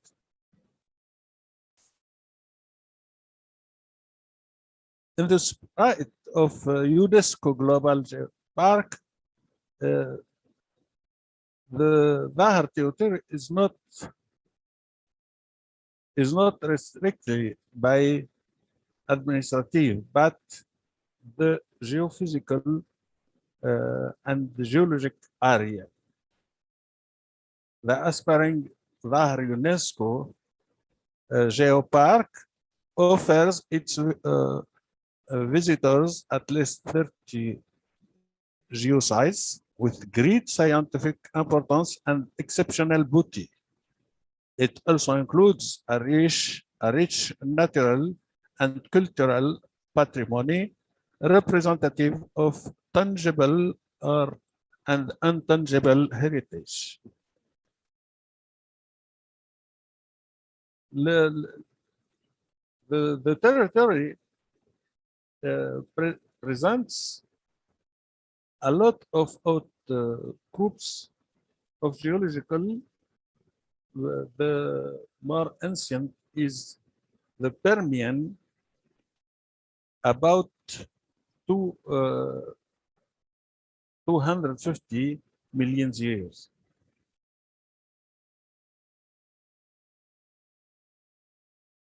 We have a lot of facies and geological landscape of this area with exceptional open air geological laboratory. The region of Tatooine is also the land of dinosaurs. During the Upper Jurassic to Lower Cretaceous, the Dahar land has seen several successive and prolonged emergences of Saharan platform with accumulation of sandstones, clays, and dolomitic about 250 meters of thickness. During these periods, some theropods and sauropods will around the Dahar region, and a lot of fossils of those is found. In addition of this, the geological, historical, and cultural links are very striking, including construction of Amazigh city, Berber cities, troglodyte, Ksur, fortified, etc.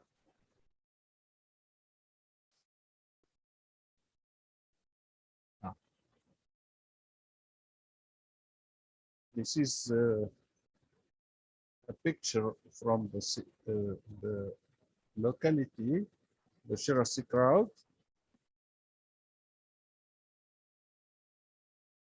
We focus on education, culture, and research this region. We have a lot of museums, small museums, and city of science. This is the museum for the Earth heritage. We have a relation with schools, cultural, and youth structure. We have a lot of traditional activity here, and an old Quranic school. The real woman, or in the heart of the integrated and sustainable development policy of Dahar Geopark. Some picture on that. The Amazigh population, their culture, is a great wealth for the geopark. The welcome on the local population is legendary, so the tourism can be developed, and handcraft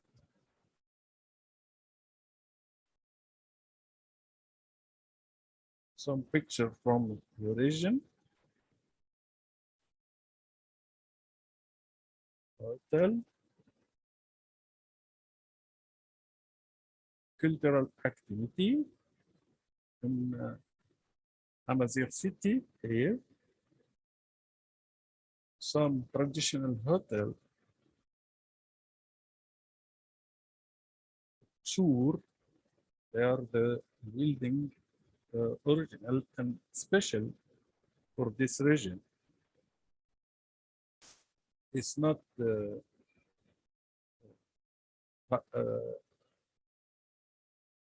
that cineast Loka filmed here Star Wars.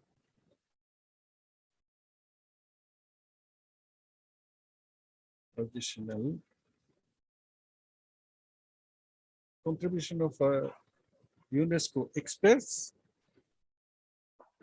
here in a meeting with the regional authority. The UNESCO experts sorry, we need, sorry, do you hear me? We need to make it shorter because there are many other presentations and we will run out of time. We finish. They visited the whole territory. Their analysis were very objective and clear and pointed on many strengths.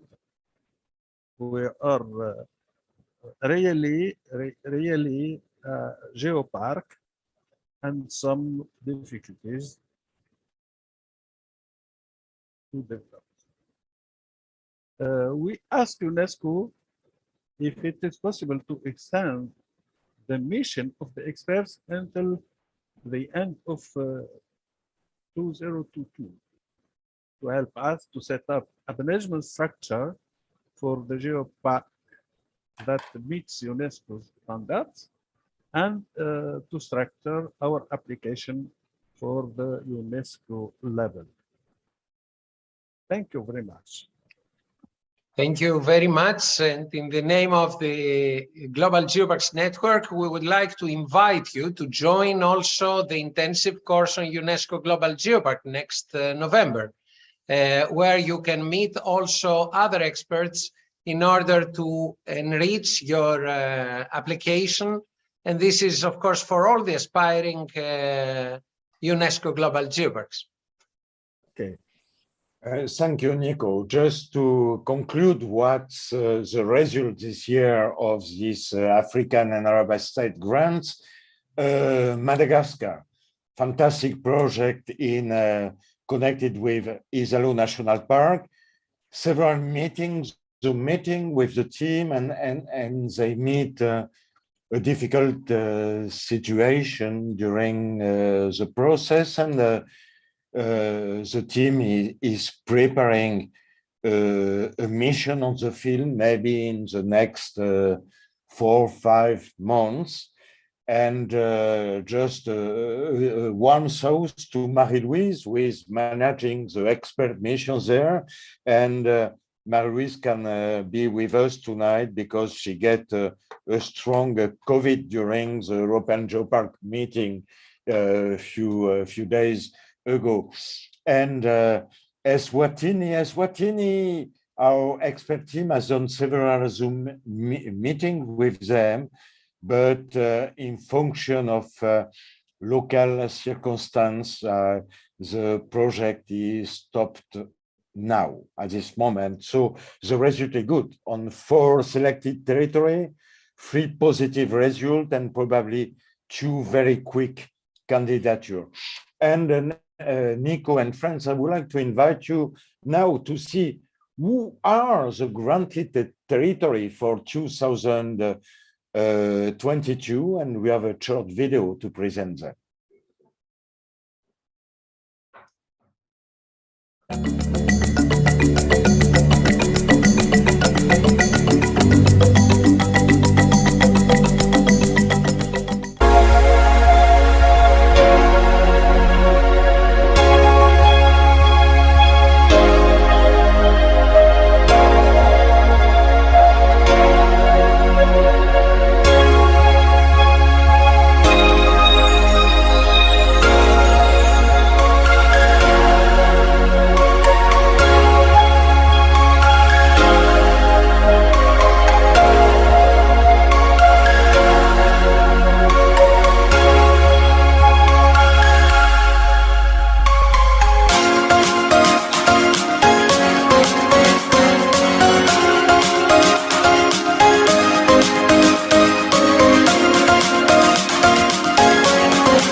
So one congratulation with these two fabulous candidatures.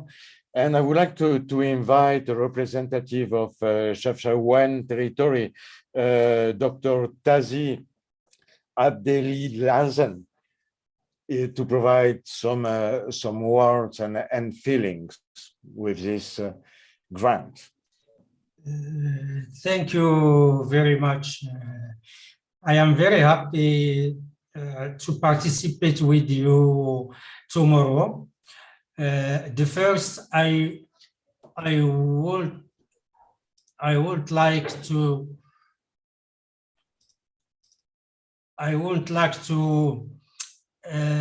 thank you for the invitation to participate in the first International Geodiversity Day. Our association has invested in the preparation of Chefchaouen Geopark file. We try to involve all partner and territorial actors in this task, hoping that this geopark Chefchaouen in the north of Morocco will play a leading role in the promotion of this territory, considering, of course, the sustainable development to improve the life of the local population. Here is now, we are preparing a short video with some reasons, the geological, ecological, cultural, and tourist potential of Chefchaouen Geopark. In the end, I hope this presentation make you want to visit the Chefchaouen Geopark in the future, like destination touristique. Géoparc Chefchaouen, situé au nord-ouest du Maroc et qui s'inscrit parfaitement dans la réserve de la biosphère intercontinentale de la Méditerranée, entre l'Andalousie et le Maroc. Chefchaouen est la ville chef-lieu du géoparc, surnommée la Perle Bleue. Cette ville, connue par son patrimoine historique, culturel, ancré dans l'histoire entre le Maroc et l'Andalousie. Le géoparc Chefchaouen est étalé sur deux parties. Une partie qui plonge directement dans la Méditerranée et une partie interne constituée par le parc national de Tarasantan. Le parc national Tarasantan, connu pour sa biodiversité unique, riche en espèces endémiques et rares, voire très rares, avec des paysages karstiques, une dorsale calcaire dolomitique, des cascades et des grottes qui font le paradis des spéléologues.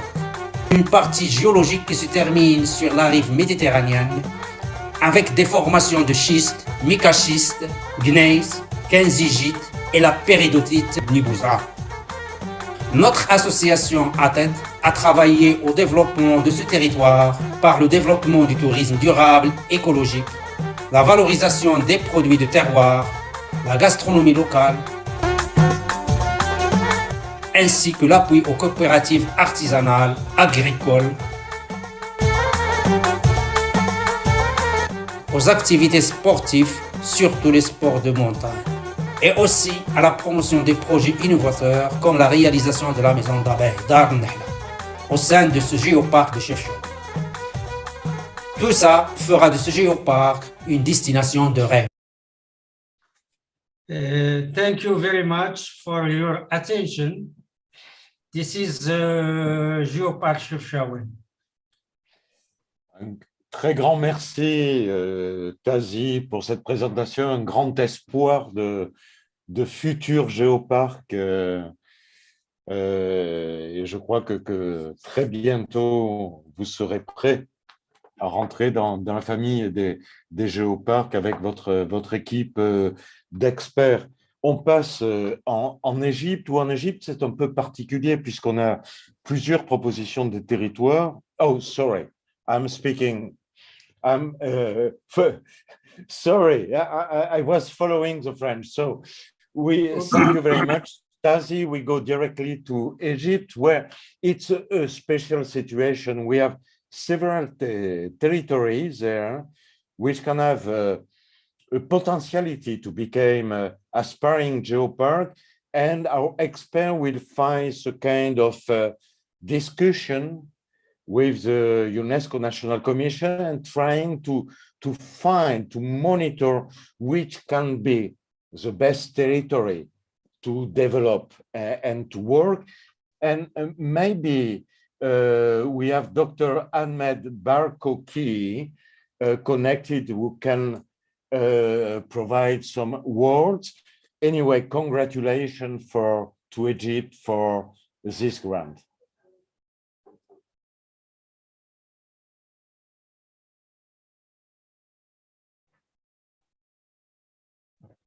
Could you please unmute your microphone, Dr. El Barkouki? Yes.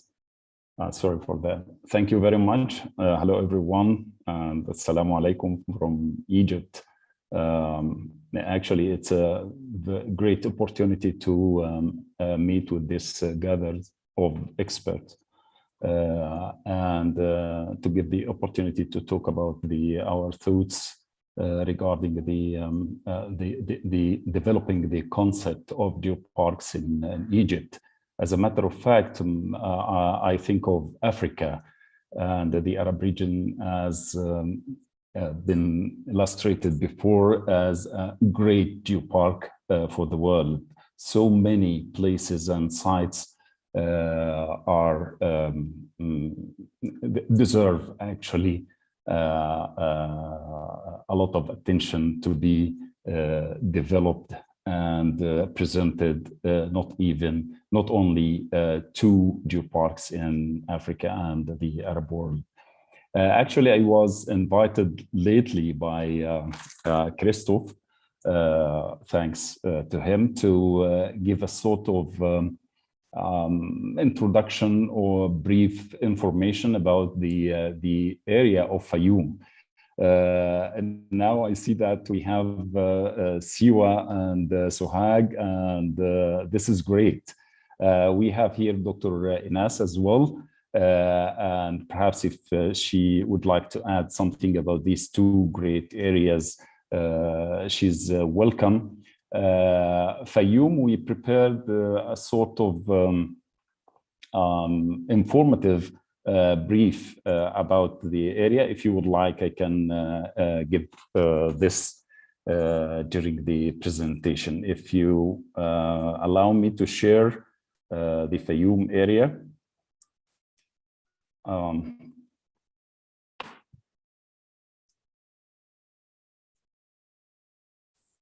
I'll close the video to save the bandwidth and go to the presentation.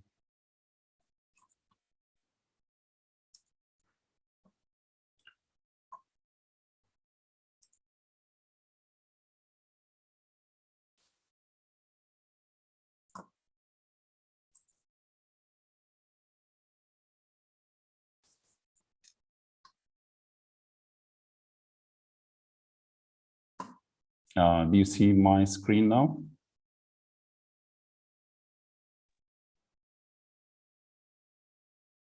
Can you see my screen? No. Not yet. Yeah. No. Not yet. Yeah. I guess now it's there. Okay. Yeah, this is okay. Yeah, good. So I'm Ahmed Barkouki. I'm a professor in Cairo University Geology Department and also representative for the EGNAT-COM, the Egyptian National Commission for UNESCO, CISCO, and LISCO, the educational and science governmental body to liaise and collaborate with the UNESCO and the other organizations. Congratulations for the International Geodiversity Day, and thank you for having this opportunity. First, to go to the Fayoum territory in Egypt and why it could be a good candidate for a global geopark. The territory is located about 100 kilometers to the southwest of Cairo in the western desert of Egypt. And it actually represents harmonical diversity of environments and habitats, desert, oasis, wetland, urban, and rural agriculture district. There's a lot of mixture of cultural and natural heritage. I would like to go to the live Google to share with you that. Perhaps I'll have to stop this sharing first and then. Okay.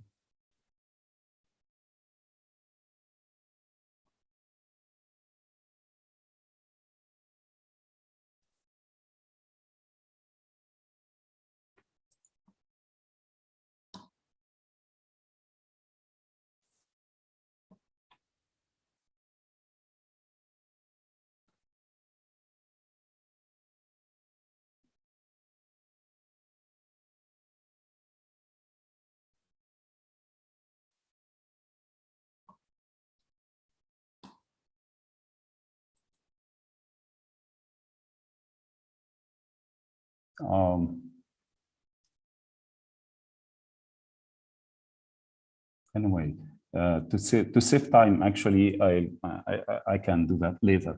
I'll go through the presentation to save the time of changing from the live Google to the presentation. So I'll go back to that one. Oh yeah, now it's here.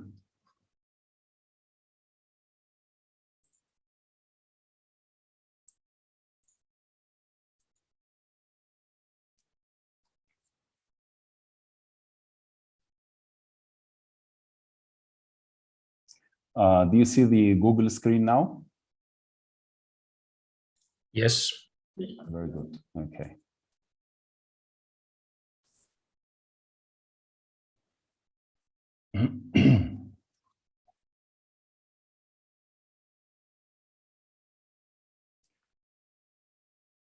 Okay, this is the northern Egypt and the coastline, the coast of the Mediterranean, the Nile Delta, with and the Nile Valley, and the area of Fayoum in here. The area lies in the backyard of the western desert, the desert of the western desert of Egypt. And it's actually a very unique position that was fed by an old channel of the Nile River. And as I said, it's a harmonious mixture or combination of different habitats, wetland, desert, cultivated areas, and so on. And it includes a lot of interesting areas for geological heritage. One of them is the World Heritage area of Wadi al-Hitan and the Wadi Rayyan National Reserve in here, with the two lakes of Wadi Rayyan, which were only formed from 1973 and onward. And the Lake Karun, this is a natural lake that was all the time there historically.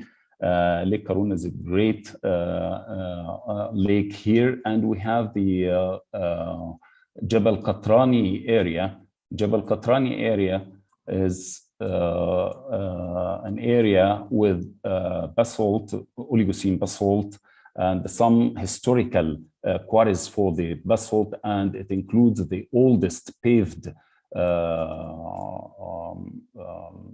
road in the world, almost 4,500 years to transport the basalt quarried from here to the Nile River to be used for monumental workings, coffins, and such like that, to be transported through the Karun Lake and then to the rest of the Nile Valley.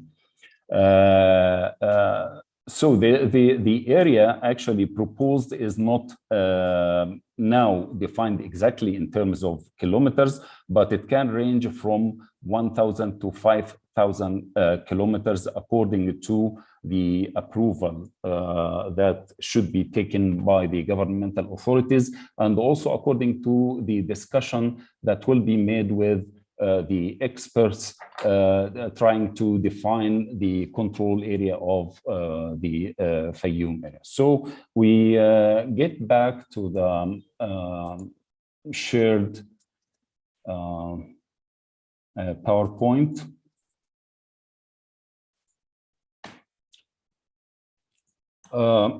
Some of the criteria, some of the few actually of numerous criteria that the Greater Fayoum territory is iconic in terms of both natural and cultural heritage and the continuum of the human relationship to Earth. So that long record of human and Earth interaction up to the present to give it some peculiarity. More than 40 million years of geological history, including the unique paleobiological record, whales that represent a unique, worldwide unique stage in the evolution of whales moving from land to sea at that time during the Eocene, and also primates, the world famous area of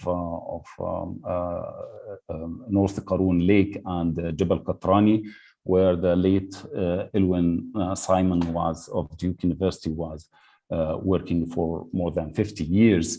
It includes also natural world heritage of Wadi Hitan, the Wales Valley, Wadi Rayyan Natural Reserve, and the North Karun Natural Reserve, all with running management plans. And this is a part of the facilities that we already have for this area, that we do have management plans already running for these attractivenesses, geological heritage attractivenesses. We have infrastructures for sustainable development plans for the welfare of the local communities, and a lot of initiatives of small projects and socioeconomic farewell of the local community, as well as ecotourism and education. Now I'm going to have some sort of snapshots, only few snapshots from the area to show the scenery and the attractivenesses, different attractivenesses, natural and culture. In here you see the water wheels, which is a symbol of Fayoum actually, because it's more than 2,000 years of irrigation system invented in this area, depending on these water wheels, and still working up till now. The scenery is fascinating with cultivated land and the palm trees and some waterfalls, the only waterfalls in Egypt, which was created actually by the cascaded topography between two lakes of Wadi Rayyan. And this area attracted a lot of birds and migrating birds, and some of them are resident even in Egypt.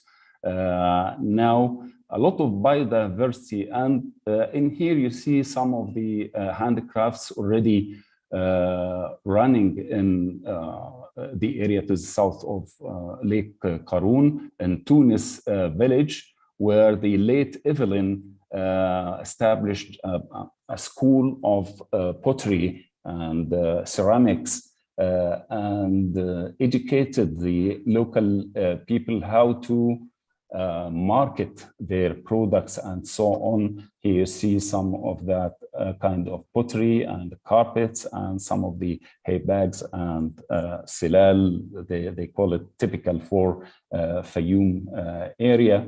The biodiversity in the area is spectacular. These are some of the flamingos on the wetland. Sorry. Sorry. There are some. Okay. We have some of the fauna present days. This is a red fox, and this is the cat, swamp cat in the area. These are all wildlife, actually. This is part of the scenery of Jabal Qatrani and Wudan al-Faras. Wudan al-Faras are the 2 ears of a horse, these two. This is the basalt, the volcanicity of the Oligocene related to the rifting of the Red Sea and the Gulf of Suez in this area. And at the foot slopes here, a lot of the old findings of the vertebrates, including the Egyptopithecus and the other primate remains and elephants and so on. A lot of sites of archaeological interest. Actually, it began prehistory, and a lot of prehistoric sites there with tools and so on. And through the ancient Egyptian Old Kingdom, Middle Kingdom, and also Roman time, Ptolemaic time as well. Actually, these water wheels are from the Ptolemaic time. So it's a very long history extending even to the present. These pictures are from the Lahoun Pyramid to the south east of the area, and Madi city. And in terms of geological heritage, we have Wadi Hitan with these skeletons in open air museum of the whales.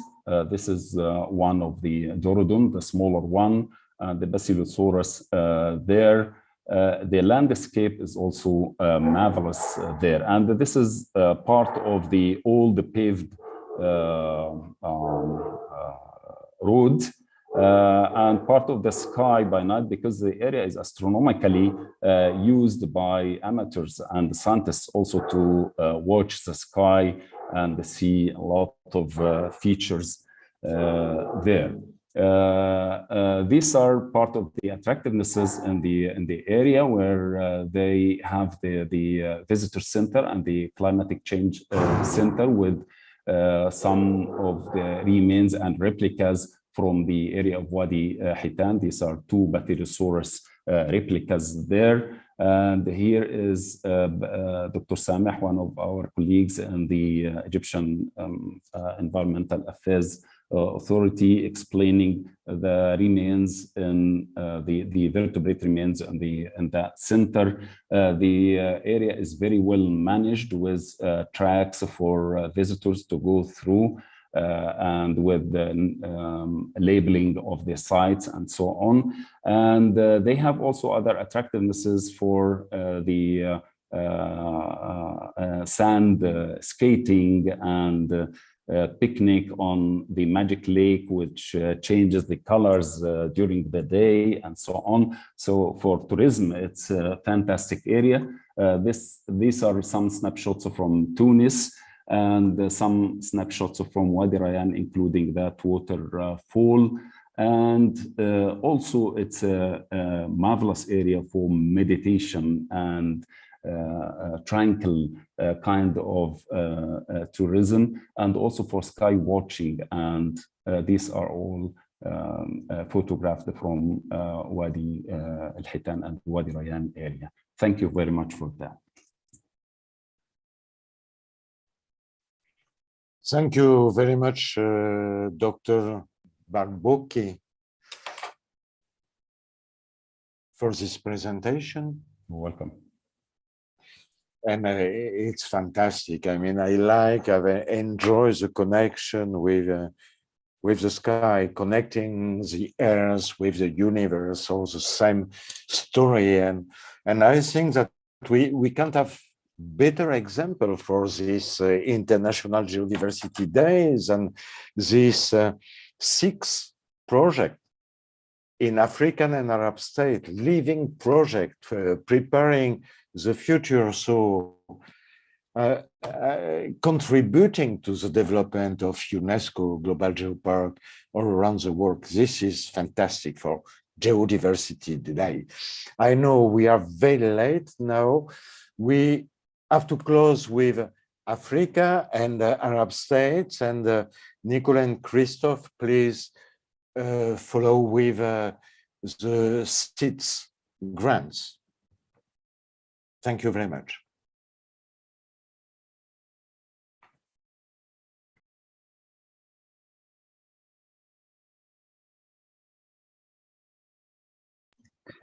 I guess Christoph is I'm here. again disconnected. Ah, okay. No, I'm here.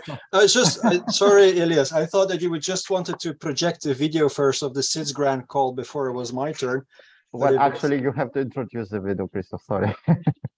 But I'm not sure. Otherwise, maybe I can quickly introduce the SIDS. Why do we do this for the SIDS? But before going there, let me echo as well what Guy said, and thank the people here connected to give their presentations, in particular Susan for your presentation of Baringo, and thank you so much as well for extending the invitation to Baringo. I hope that we can organize this workshop together and that we will meet soon again. I also would like to thank here Professor Mabrouk Montasser for the presentation he gave. I'm thanking through this way as well Jean-Jacques and Hasina in Madagascar for the great progress that they have made, and I'm also equally impressed with the work that was presented by Dr. Tazi Abdelillah and Dr. Ahmed El Barkouki. This is really promising. It shows that there is really something that there's a lot of geopark initiatives out there where we can work together. Now, in the chat, somebody asked, why do we do this only for Africa and for the Arab states? Well, not quite. We're not doing it only for those regions, but it's true that if you look at the map, it's really the biggest blind spots, and that's why we strengthen our strategy there. But we also looked at the small island developing states. And I think the challenge there is similar, if not bigger than countries in Africa, because the people that are willing to work on geoparks in those countries are sometimes even more isolated. It's sometimes very small territories, hard to connect with geoparks at the other part of the world. So we set up a specific call for SIDS this year, and we received 6 proposals. Not surprisingly, one from Cuba, and I'm saying not surprisingly because Cuba has been working for quite a while already on a legal framework to recognize geological heritage, and they also set up something which is very interesting. It's a national committee for geoparks, a national body of experts from different disciplines to support different geopark initiatives. So I hope that I'm not here giving it away already, but we're very happy to see that Cuba was one of the laureates.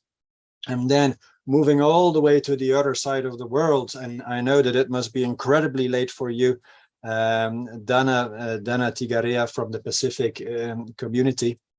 But the Pacific community is a regional organization that has been working with a number of islands in the Pacific Islands in order to promote geoheritage, in order to promote the geoparks. They have very good reasons to do so as well, and I hope that she will be able to present their project. So these are the 2 initiatives that were selected and that we will be supporting in the next coming months and maybe years. We are also looking at SIDS in Africa. For the time being, not with the same successes in the other regions, where we're not letting go. There are a few initiatives that we are following, that we're closely monitoring, and I hope that soon we will be able to see geopark initiatives in the African SIDS as well. Before I close here, maybe just to say again that UNESCO set up a dedicated section specifically working and looking at the small island developing states with my colleague Zulmira Rodriguez. We have now as well a number of dedicated officers in the different regions specifically working on small island developing states. And in their program, in their activities, they include, of course, the promotion of geoparks as well.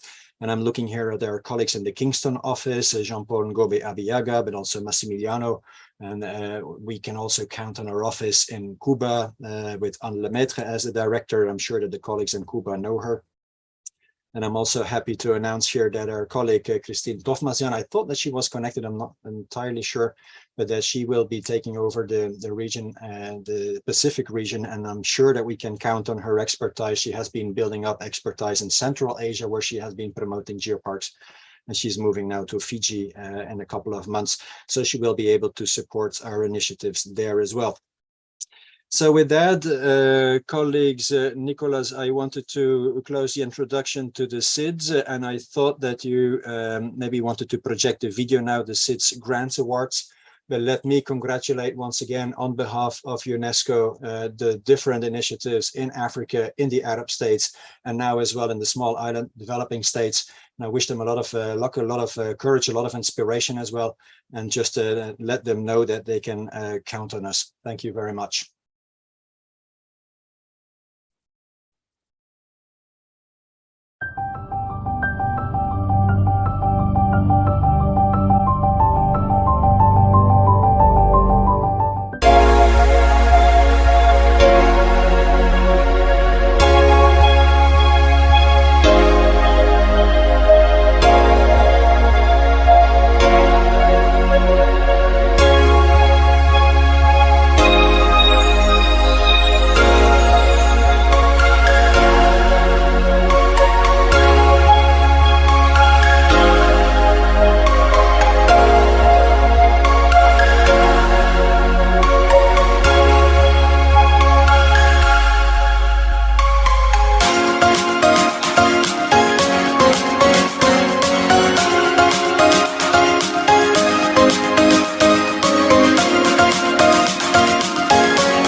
Thank you very much. And I think with this, I would like to give the floor to Joel Martinez Maqueira, the Ministry of Sciences, Technology and Environment of Cuba, just to say a few words about the territory that they presented.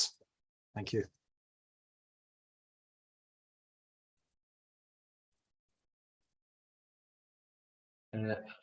Christoph, unfortunately, the colleagues from Cuba cannot join us due to the problems that they have with the cyclone, with the typhoon. Yeah. So Unfortunately, they cannot join us, and this is the second case that it was mentioned today after the cliffs of Fundy UNESCO Global Geopark.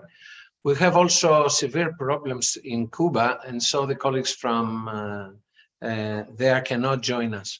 So I think we should move to Dana from the Pacific community.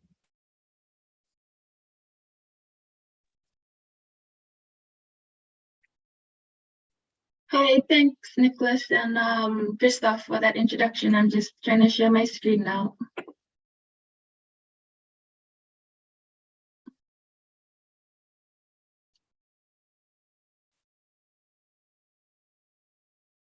Is my screen visible now? Yes, we can see it. Okay, great, thank you. Greetings to you all. Firstly, I'd like to thank UNESCO and GGN for awarding our Pacific countries with this grant. We see UNESCO Global Geoparks as a strategic opportunity for Pacific small island developing states. For context, Pacific SIDS are situated here, around and near the Pacific Ring of Fire, where some of the highest frequencies of geological activity takes place. This has led to the region forming some of the most unique geomorphology worldwide. According to a study carried out by the South Pacific Tourism Organization, or SPTO, the common perception by travelers to the Pacific region is usually sea, sun, and sand. But the Pacific is much more than this, and we are made up of unique geodiversity, rich biodiversity, and deep cultural heritage. As we all know, the key focus areas of UNESCO Global Geoparks look at natural resources, climate change, indigenous knowledge, and more, all of which the Pacific and its island nations have quality examples for. Despite this, there are no geoparks established in this region yet, as highlighted in the video played earlier. Therefore, the Pacific community, or better known as SPC, UNESCO, and SPTO, have collaborated to assess the feasibility of establishing geoparks in Vanuatu, Samoa, and Tuvalu. Vanuatu is ranked as the most disaster-prone country in the world, and we hope to highlight natural hazards as one of the core themes of this potential geopark. On Tada Island within Vanuatu, there are several prime examples that could easily tie into the concept of a geopark. For instance, the Yasia Yenkahe volcanic complex, which is known as the Lighthouse of the Pacific. It is located within a caldera and is an excellent active site to study the diversity of volcanic processes and their eruptive products. It is also one of the fastest caldera flow resurgences in the world, with a mean uplift rate of 156 millimeters per year. It is also an outstanding site in terms of the rich traditional knowledge and cultural linkages associated with the volcano. Tana also has rich biodiversity. Here, showing a giant banyan tree. There's great underwater caves, diving sites, protected areas, and fascinating cultural heritage, most of which have been incorporated into education and tourism operations. Samoa consists of the Matavanu eruption site, which is one of the best examples in the Southwest Pacific of an oceanic hotspot and its early 20th century eruption. Here we have a picture of the eruption in 1905 and a sandpit that formed as a product of the eruption. Samoa also has the Alafanga blowholes, as shown on the right side of the screen. And on the top left, campsite set up at Mount Silisili, which is the highest peak in the country at an elevation of more than 1,800 meters. Tuvalu is the fourth smallest nation in the world in terms of landmass, but has contributed significantly to the history of geosciences. Between 1896 to 1898, the Royal Society sponsored 3 expeditions to Funafuti, the main atoll in Tuvalu, to test Charles Darwin's subsistence theory of atoll formation for the very first time. The picture here at the bottom is the monument set up at the main drilling site to commemorate the expedition. Here's an example of a map created by the 1897 expedition team. They have produced the most detailed geological maps and cross-section of any atoll globally. The maps have remained an internationally unparalleled baseline data set studying atoll morphological changes. Also, Tuvalu directly experiences the harsh impacts of climate change and have made great efforts to combat this. We hope to use climate change as one of the core themes for the proposed geopark. Tuvalu also has sites showcasing World War II history, conservation areas, diving sites, and more. Tuvalu may also be the very first atoll island to become a geopark in the near future. And before I end with this last slide, I'd just like to note that the examples are highlighted for Vanuatu, Samoa, and Tuvalu are only the very few that I could fit into my presentation with a given time. Each country has a greater variety of sites to be discovered and explored. And now moving forward, SPC, SPTO, and UNESCO will continue to work towards supporting more Pacific governments and communities to explore the potential of establishing a network of geoparks in the Pacific. Thank you and God bless.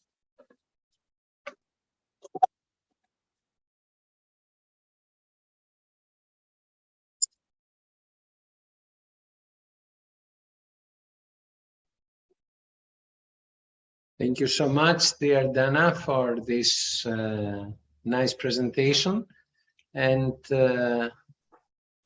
I just at that point, I would like to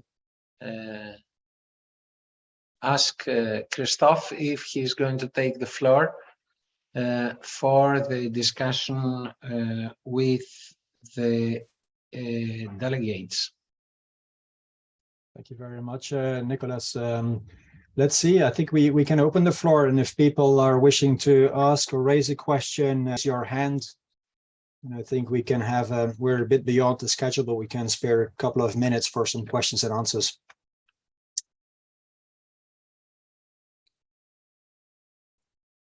Just raise your hand with the icon below if you wish.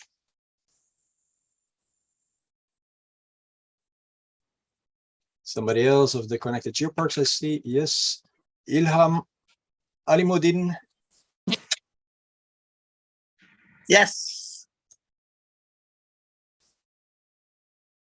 Can I talk now or? Sure, please. Yes, and I see after you, Martina raised her hand as well. Thank you. Yes, thank you very much. This is a great opportunity to attend this event, Geodiversity Day. I come from the geopark in Indonesia called Geopark Maros Pangkep. Mr. G has visited us last time. How are you, Mr. G? Good to see you again in this event. Hello, friend. Hello, hello, sir.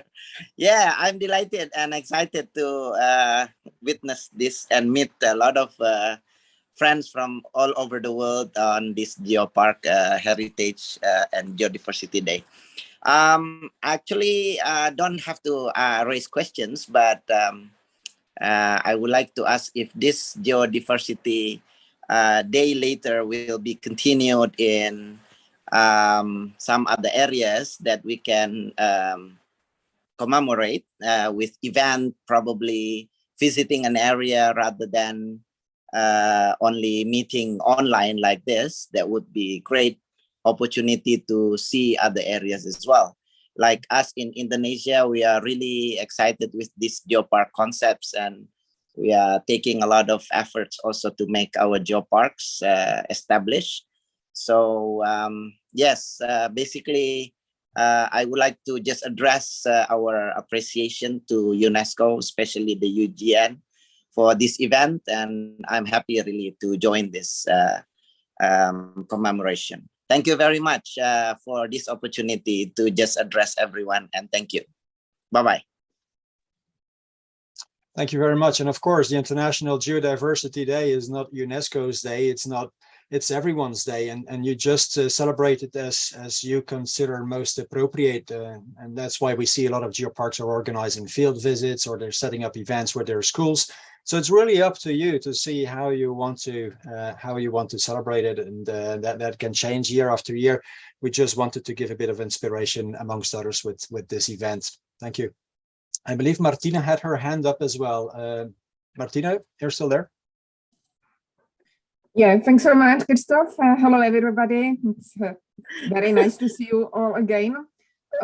Congratulations, really, for all these programs for African, Arab, and SIDS.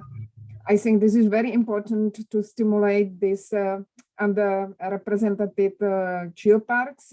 And congratulations for the last presentation from Indonesia. And I wanted to ask also questions about how the universities are involved, and also young people, and maybe indigenous people, which is always very difficult. So if you have some special approaches to involve young people, universities, and indigenous people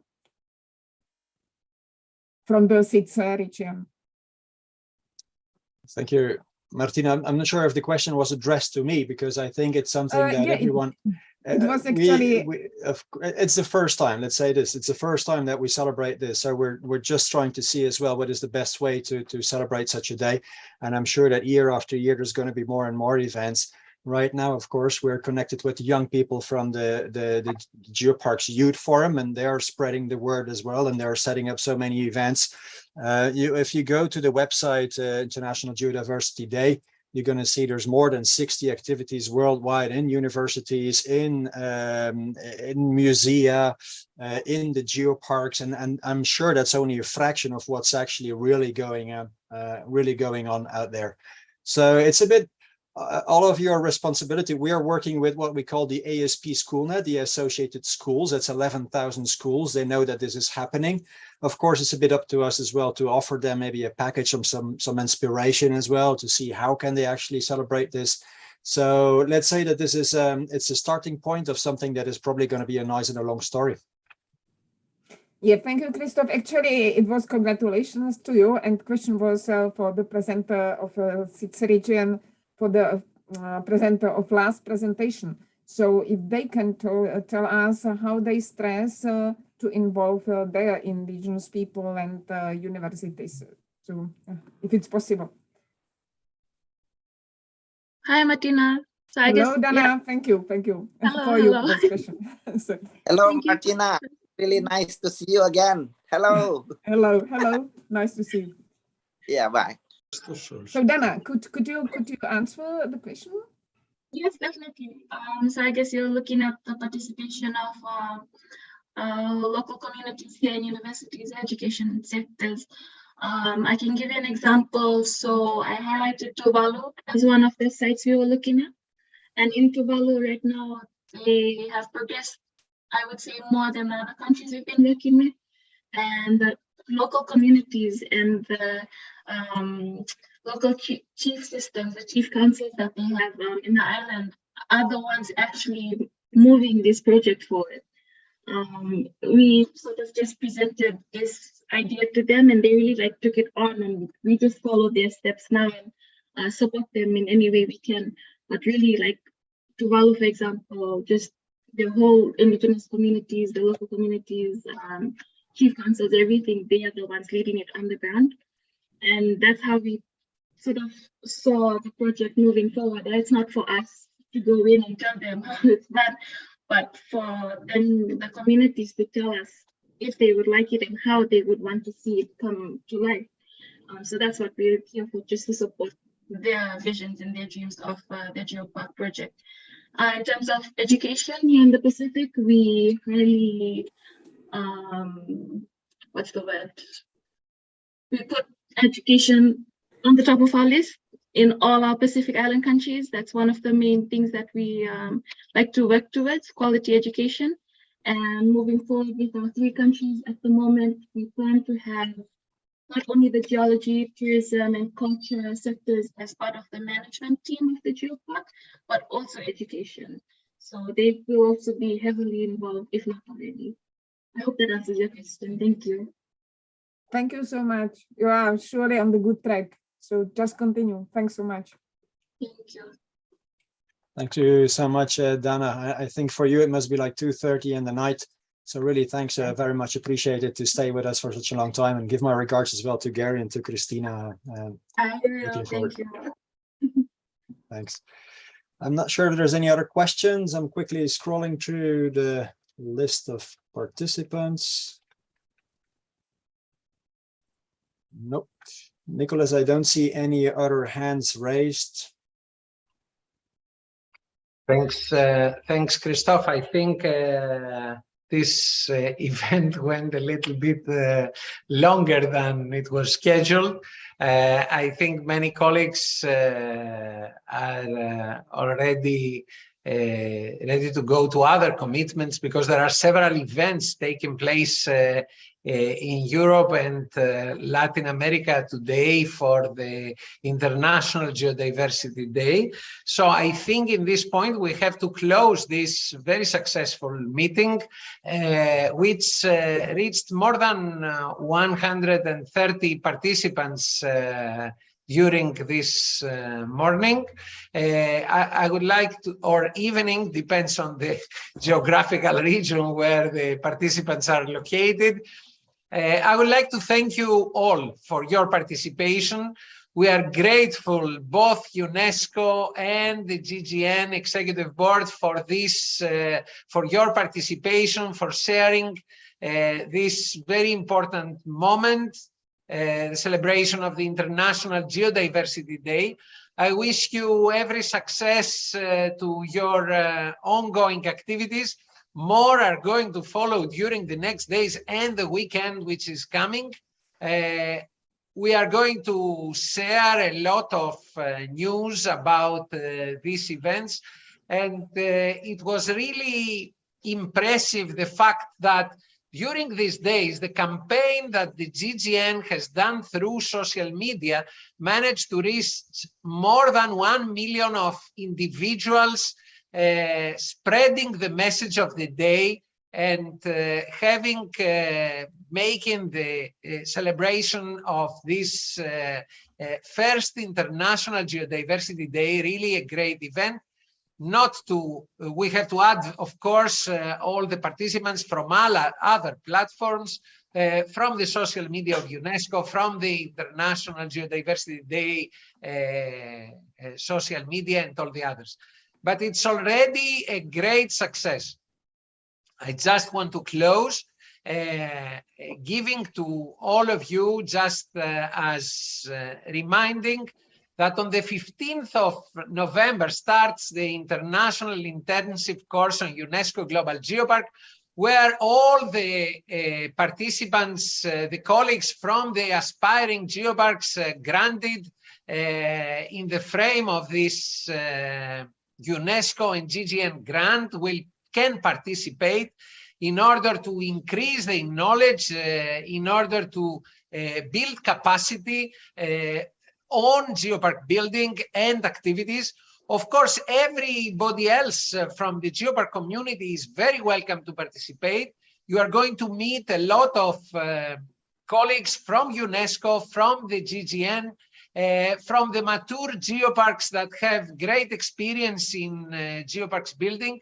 This year, the course is focusing on sustainable tourism, but always there is a part for building geoparks, for assessing geoparks, and also many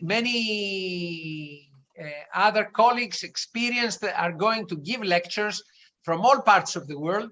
So 10 days, a digital course is waiting for you and your participation.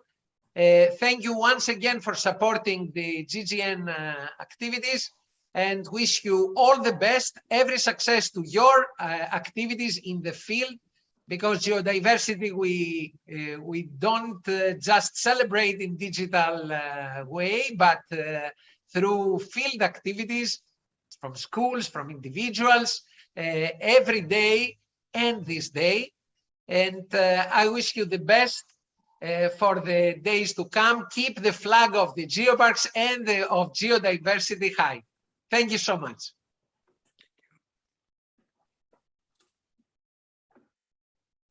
Thank you. Geopark. Right. Thank you for joining. You can open your cameras. Maybe we can make photos of the participants. We know that we are 77 now, but we reached more than 130 participants in this event during this morning. So thank you once again for giving us the opportunity to share together moments during the International Geodiversity Day. Thank you very much, Zoros and Christoph and guys.